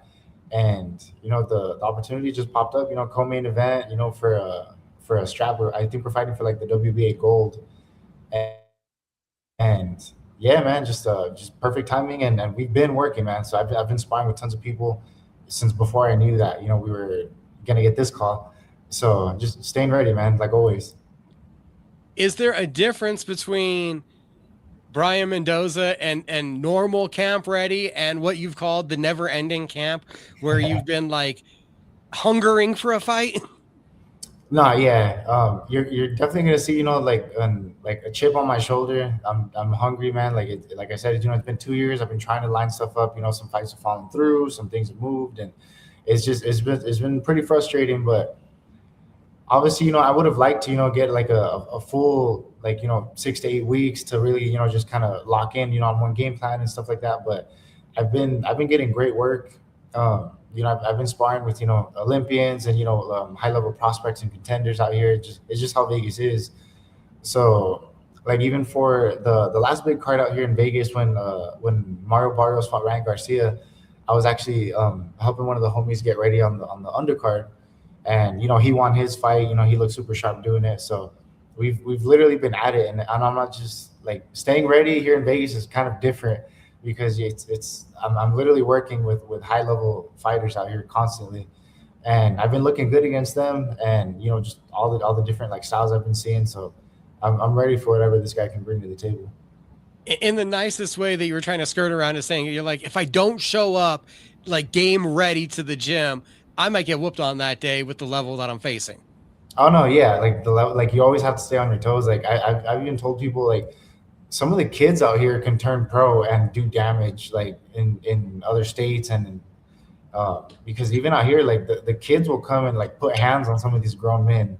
So yeah, the level out here is crazy just because you get so many different looks, so many like literally from all over the world. Like even for my birthday that passed, I was actually thinking about this because my birthday that passed in February, I was like, getting like, just happy birthdays from people like, Australia, all over Europe, Japan. It's just like Argentina, just these like all over the world. And these are people I've like worked with. I've had work with people from like every corner of the world, and it just kind of made me grateful for the experience I've been able to get. Because it's not something you normally like, normally it's just, okay, it's another day in the gym, I'm working with someone, blah, blah. But when I kind of sat back to think about that, it's like, man, like the experience I'm getting out here is like insane. You've had this time waiting, trying to formulate a plan. And it feels like almost for Brian, the more you try to formulate a plan and make things happen, each one of these fights has just been like thrown at you at the last moment. That's been the biggest opportunity. It's just been the willingness to say yes that's kind of opened the doors after all. Right. Yeah, because a lot of these other guys, they're up there, they're ranked and everything, but they don't stay ready like that. They can't take these fights. And even the guys that aren't like quite up there, but they like, one good fight could maybe crack that top 10, top 5 for them, but they don't stay ready, so they can't take these opportunities. But I stay in pretty good shape, like I have my abs year round, I don't blow up like that. So it pays off, man. And, it's like, it's just all the little details and just, taking care of my body, as we go. Like I don't party like that, we're not doing anything crazy.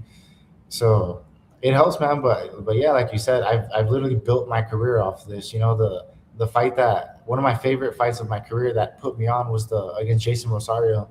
And that was literally like, I get the call like, hey, there's 9 days till this fight. Do you want to fight this former undisputed super welterweight champion? And I was like, yeah, like immediately, because I knew we were ready. And that was one of my performances to this day, my best performances.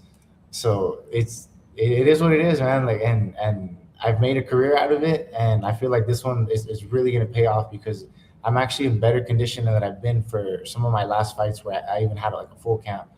So like things are just a lot better. We're just making a lot of different changes, going to clean up the style a lot more. So I feel like I'm excited to show a lot more refined version of me.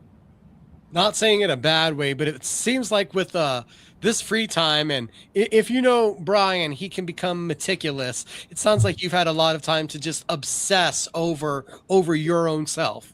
Oh yeah, 100%. And actually pretty much the same time from like the last 2 years, I made the switch, to a different trainer out here with Richard Barrientos, and he's had tons of experience working with other champions and stuff like that, and he's been really good with his amateur circuit. Like his kids, like his son just won national silver gloves, and so he's just real good at like the details. Like he doesn't forget the fundamentals because he still has the amateurs, and it's just really like upped my game a lot. I've been feeling a lot sharper.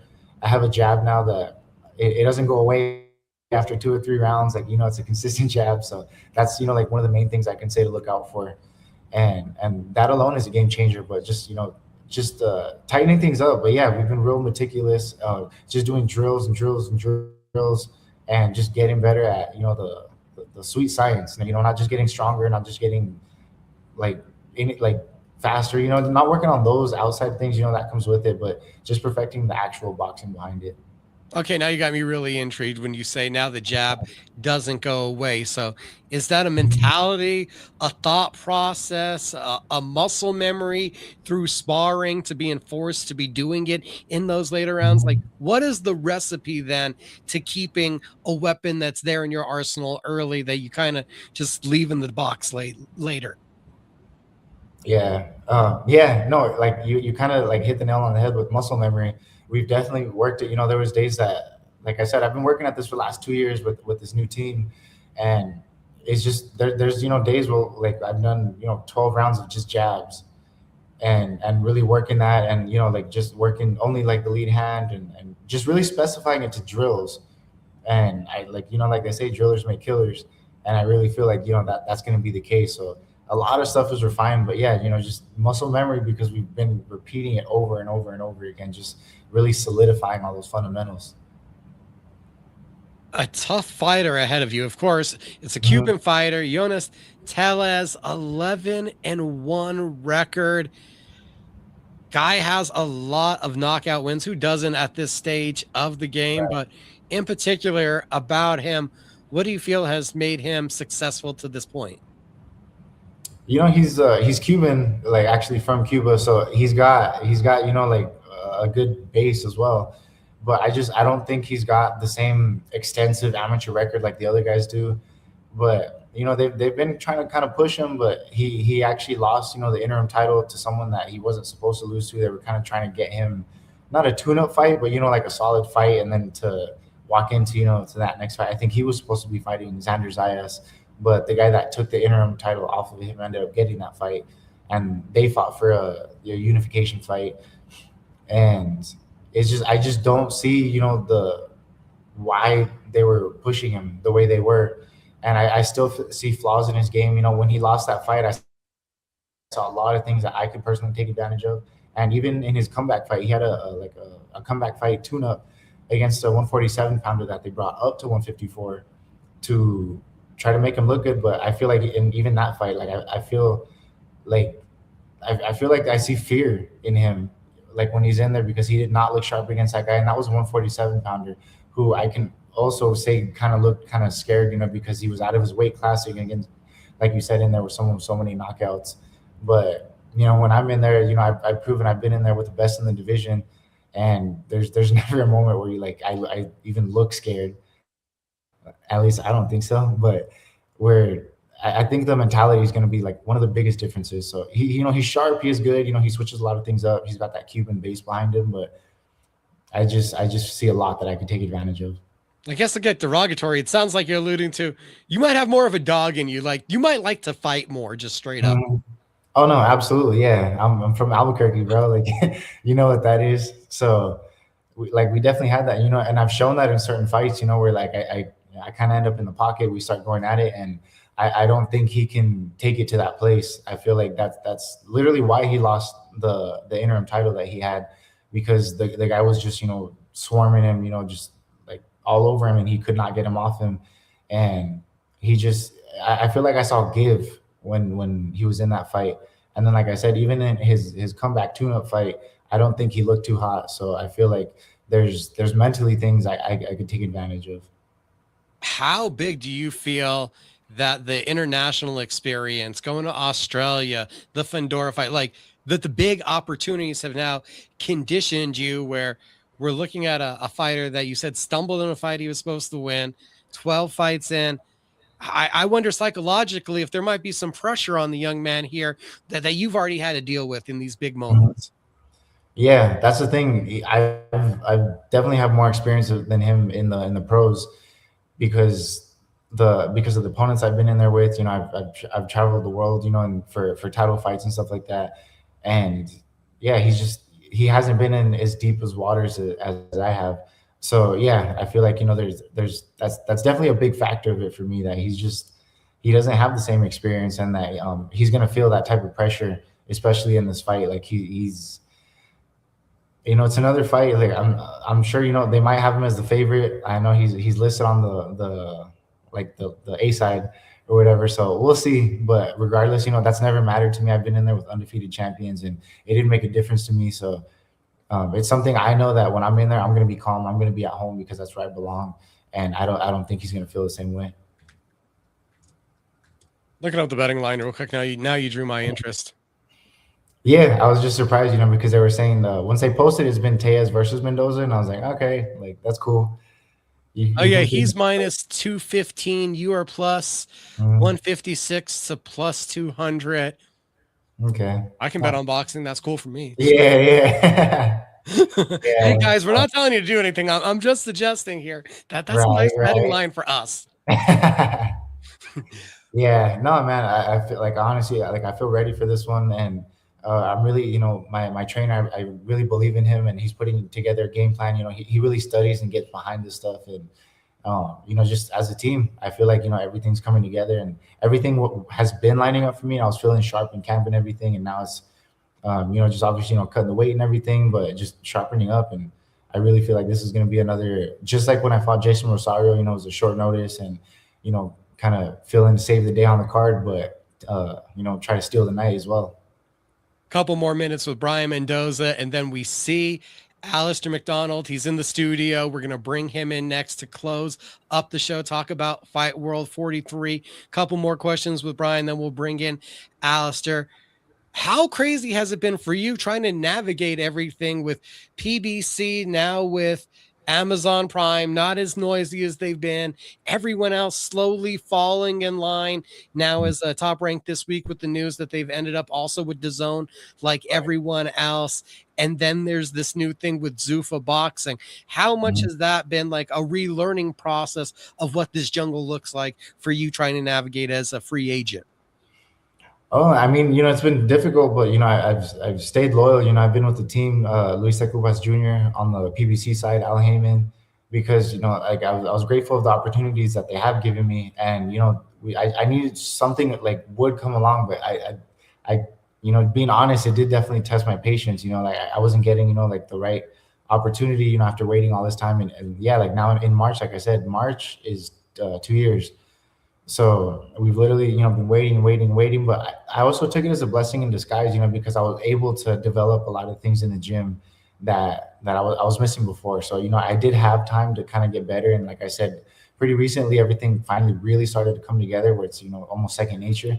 So all the drills are paying off. But man, outside of that, it was just, you know, just playing the waiting game, because with PBC, yeah, you know, that's what it is. You know, they give you great opportunities, but, you know, sometimes when things slow down, like now, you do kind of have to wait a little bit. But that's also a lot more motivation I bring into this next fight, because I'm going to be picking up, like I said, I believe it's the WBA gold that we're fighting for. And that'll get me ranked, you know, top 5, top 3.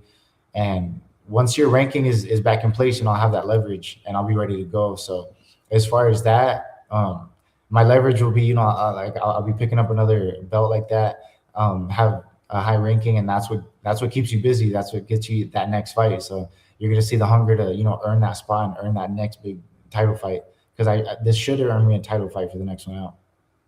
In about 20 years, when you're in your 40s and Floyd Mayweather is in his 60s, will you take an exhibition with him? Oh, absolutely, man. No, yeah. I don't like, you know, the exhibitions like that and stuff, but these guys are making money. I can't be mad at that. So there's a lot of these fights, you know, where, like, people are hating on, but, you know, with their money they're being thrown, like I couldn't say I would say no to that. It is the prize fighting business, and they're all looking at the prize. Yeah. He's Brian Mendoza, always repping New Mexico, living out of Vegas now. Incredible things in the boxing world. a huge fight next weekend. We're excited to see it, champ. Thank you for joining my fight show tonight. Awesome, man. Always. I appreciate you, man. Always a pleasure. We'll talk to you soon, buddy. Yeah. Brian, Bala, Mendoza, you guys, next weekend, huge fight. Opportunity at a world title shot. You heard it from our man.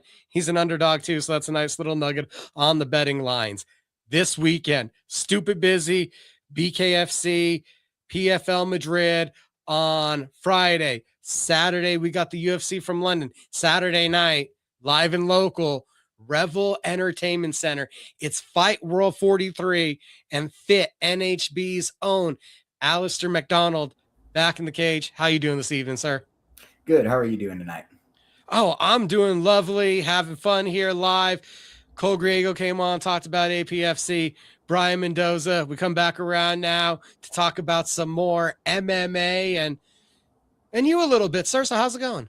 It's going pretty good, man. I'm looking forward to this Saturday. Feeling good about my weight. It's coming down on schedule the way it should, so that's not going to be a problem.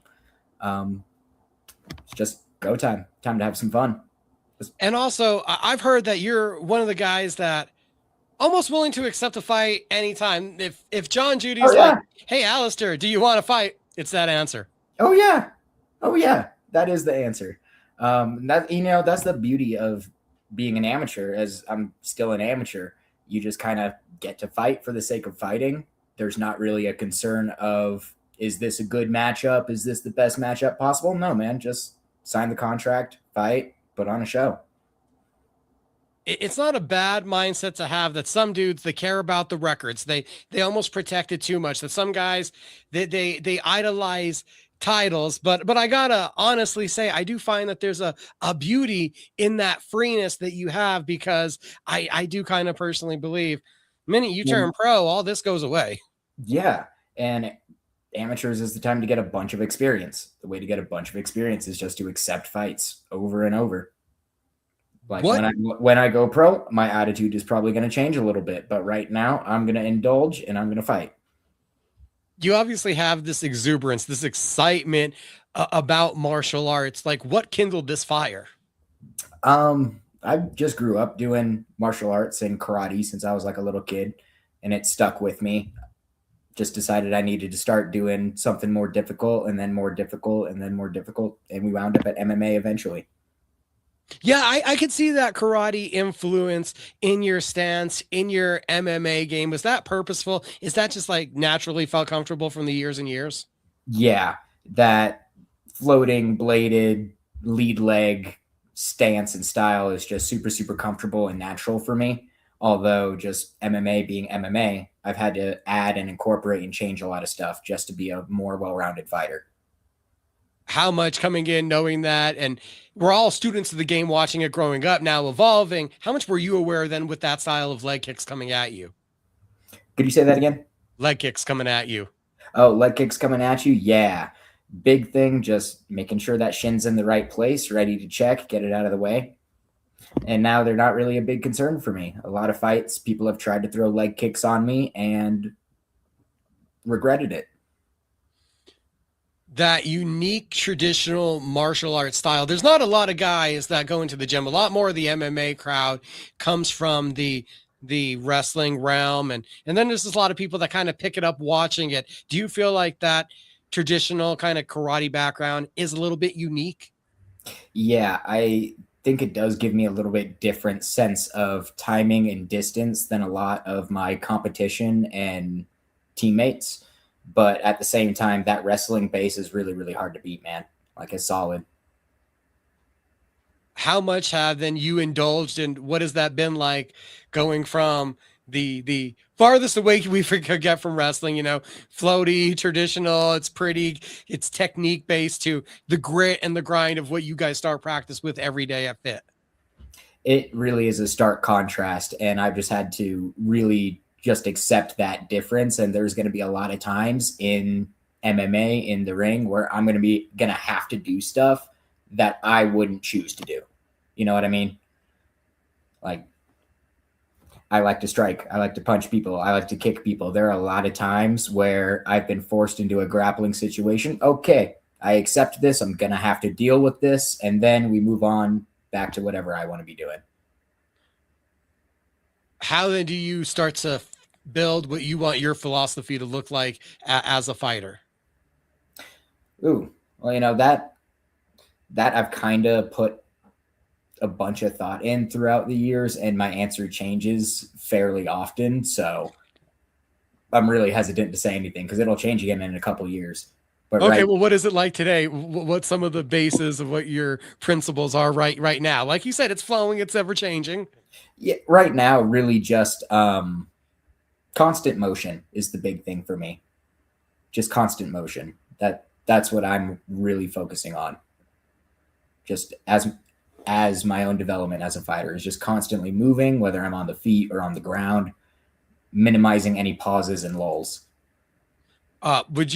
Are there any examples of guys that you've been watching that you're like thinking this is the kind of footwork or this is how I want it to keep the motion, to keep the rhythm going that you study on? Honestly, a lot of my teammates at Fit, I try and emulate a lot, like Ty Miller, the Gutierrez brothers. You know, I got a lot of good examples right next to me to follow. And they do a lot of things that I need to do more of too, like the movement, distance management. All those guys are really good at that. And it's an interesting additive to your game, the foundation of your team, because when we bring up the tradition, the mold of a Fit NHB fighter, from Tim Means and Carlos Condit and Donald Sanchez to Tim Sosa, all the guys that we start to name, we think about the boxing. Sherwin Price probably would be the other guy that also encompasses that flowy, more kick-heavy style that we see you utilizing. But it's an interesting marriage to then bring their boxing philosophy into how your movement in karate already is. Yeah. A lot of those guys use some pretty good like lateral movement. Karate's a lot more forward and back, but cutting angles is something I also enjoy a lot. I find comfortable doing. I just need to do more of it. Period, point blank. Is it just a part of the repetition, or so far still are you getting having too much fun in the fights, almost like, oh yeah, look back, I should do this, but it was so much fun in the moment. I'm comfortable trying to time people. I'm comfortable hanging out right there trying to time people. And it would be better to use that timing to get off on an angle instead of just counter. So how much of your approach now with being able to take so many fights, I feel that's beneficial also because you're getting to work on a lot of these problems in real time, because sparring with the same guys, you're going to get some of the same looks. And now you're able to force these looks with guys that are trying to make you uncomfortable. Yeah. And just having that slightly different look of styles, body types, it's going to look different being a different person. It's going to feel different against a different person. Has both made it easier and more challenging in some ways. Because when you work with the same person over and over and over, you both kind of know what to expect. With your opponent, neither of you have met before, neither of you have sparred before. So it's almost easier to do what you want and harder at the same time. At what point, when you're matriculating through this martial arts system and you're growing up and you're going from one to another and it's evolving, does it ever strike you, or was it in MMA when you're like, I want to do this, I want to fight, and I want to continue to really pursue this, like that it's become a deeper passion to where every day and you're taking this many fights, that's a deeper commitment than just, oh, I like going on at night after work?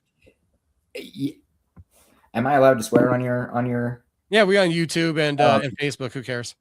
I kind of had a realization in like, I think it was the end of high school, maybe beginning of college. I was like, oh man, this is going to be my like 5th, 6th amateur boxing match. Shit, I guess this is my life now. Like, I guess. Like you have a certain number of fights and you're just going to like, shit, I guess I'm doing this. So it took like 5, 6 amateur boxing matches before you were like, well, I guess I'm committed enough to this. Yeah, I guess I'm kind of here now for the long haul, aren't I? And now here I am with, I think this is going to be my 10th amateur MMA fight. So yeah, I'm looking at least 8, and who knows if there's some that aren't recorded. And you know, the Tapology website not super accurate all the time, but whatever it says is probably as close to accurate as I remember. So who cares? What has been so far the most fun experience out of these 8 to 10 fights?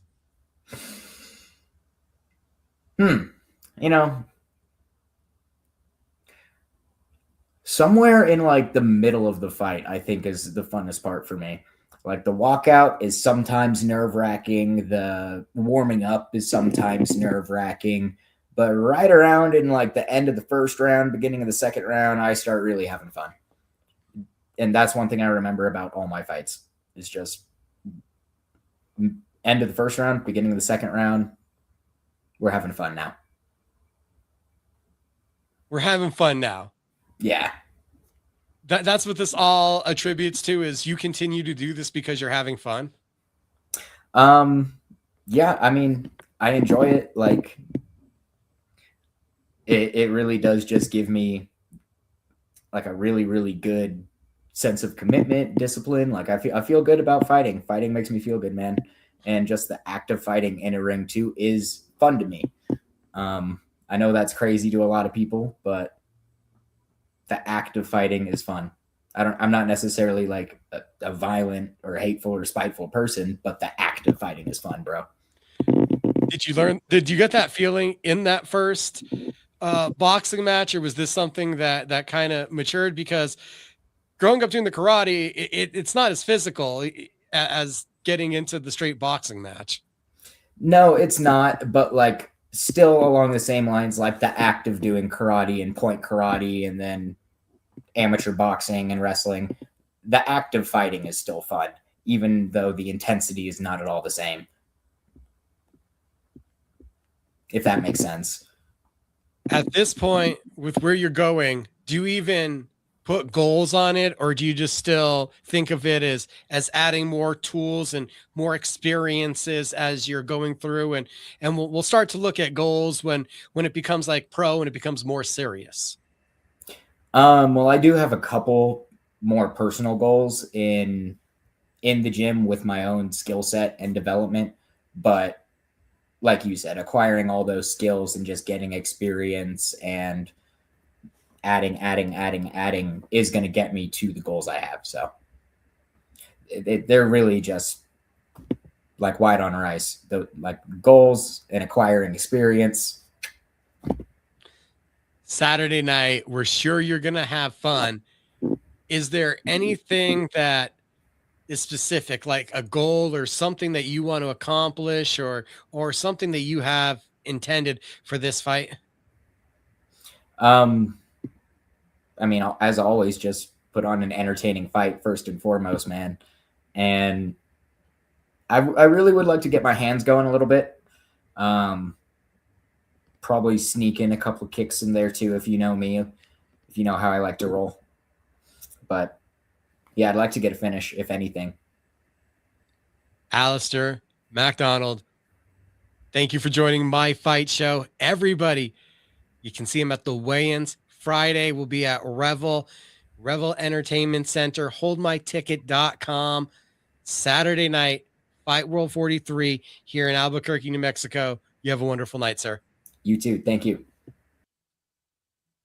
I'm super looking forward to it. Come on out, guys. Revel on Saturday, Isleta on Sunday. You see me, come by, say hi.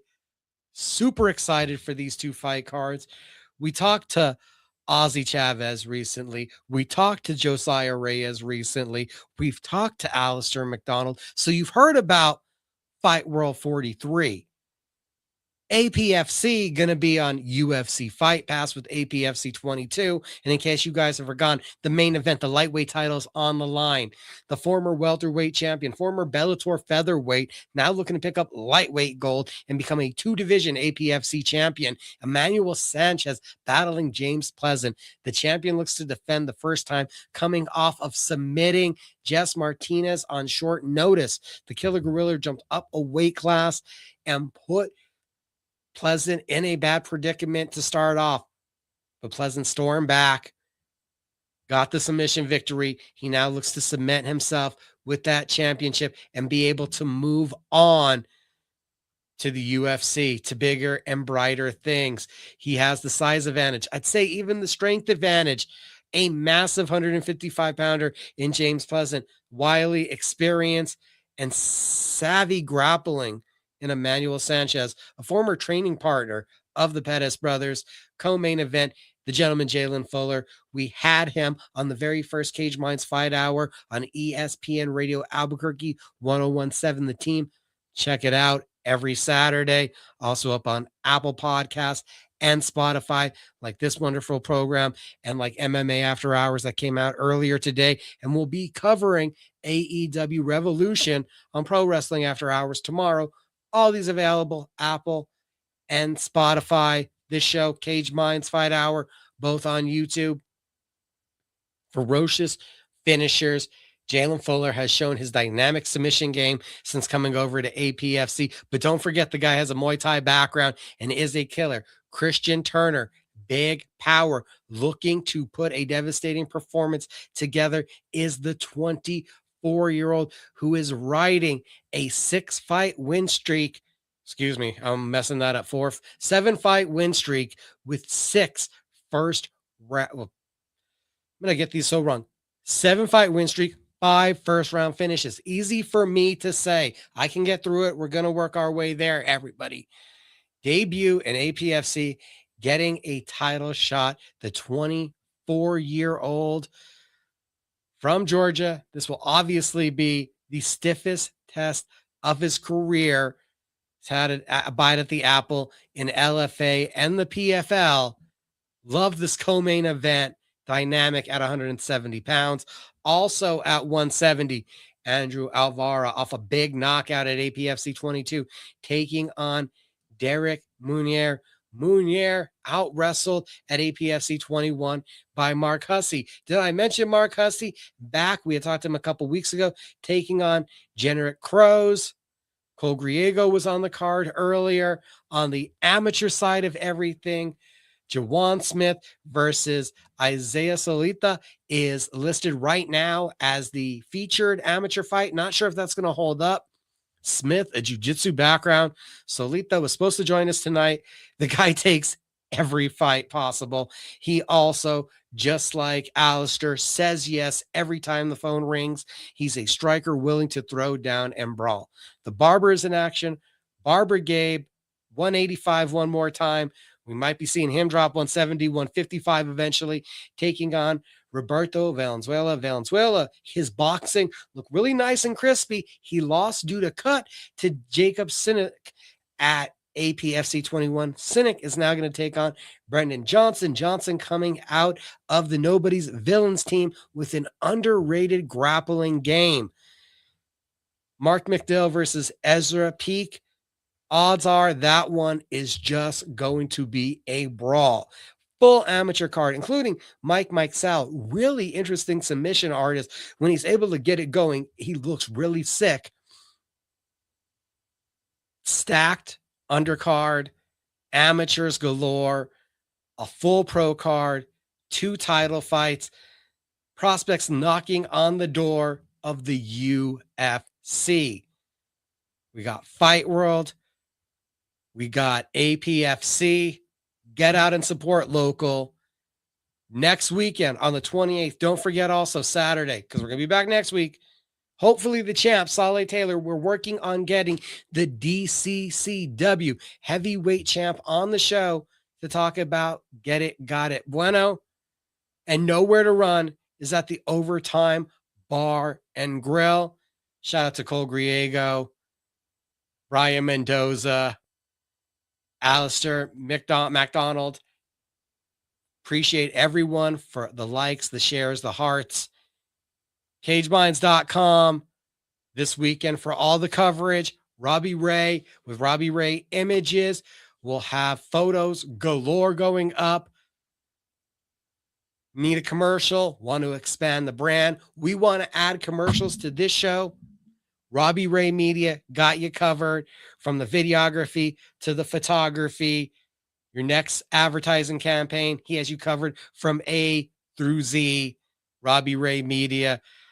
Barbers Are Us for the beard balm. You find it at barbergabefade.net. That's where you book your appointments to get on into the barbershop at 100 Coors Boulevard, Northwest, Suite 107. You book so you don't got to wait. Believe me, great shop, big lines, quality work.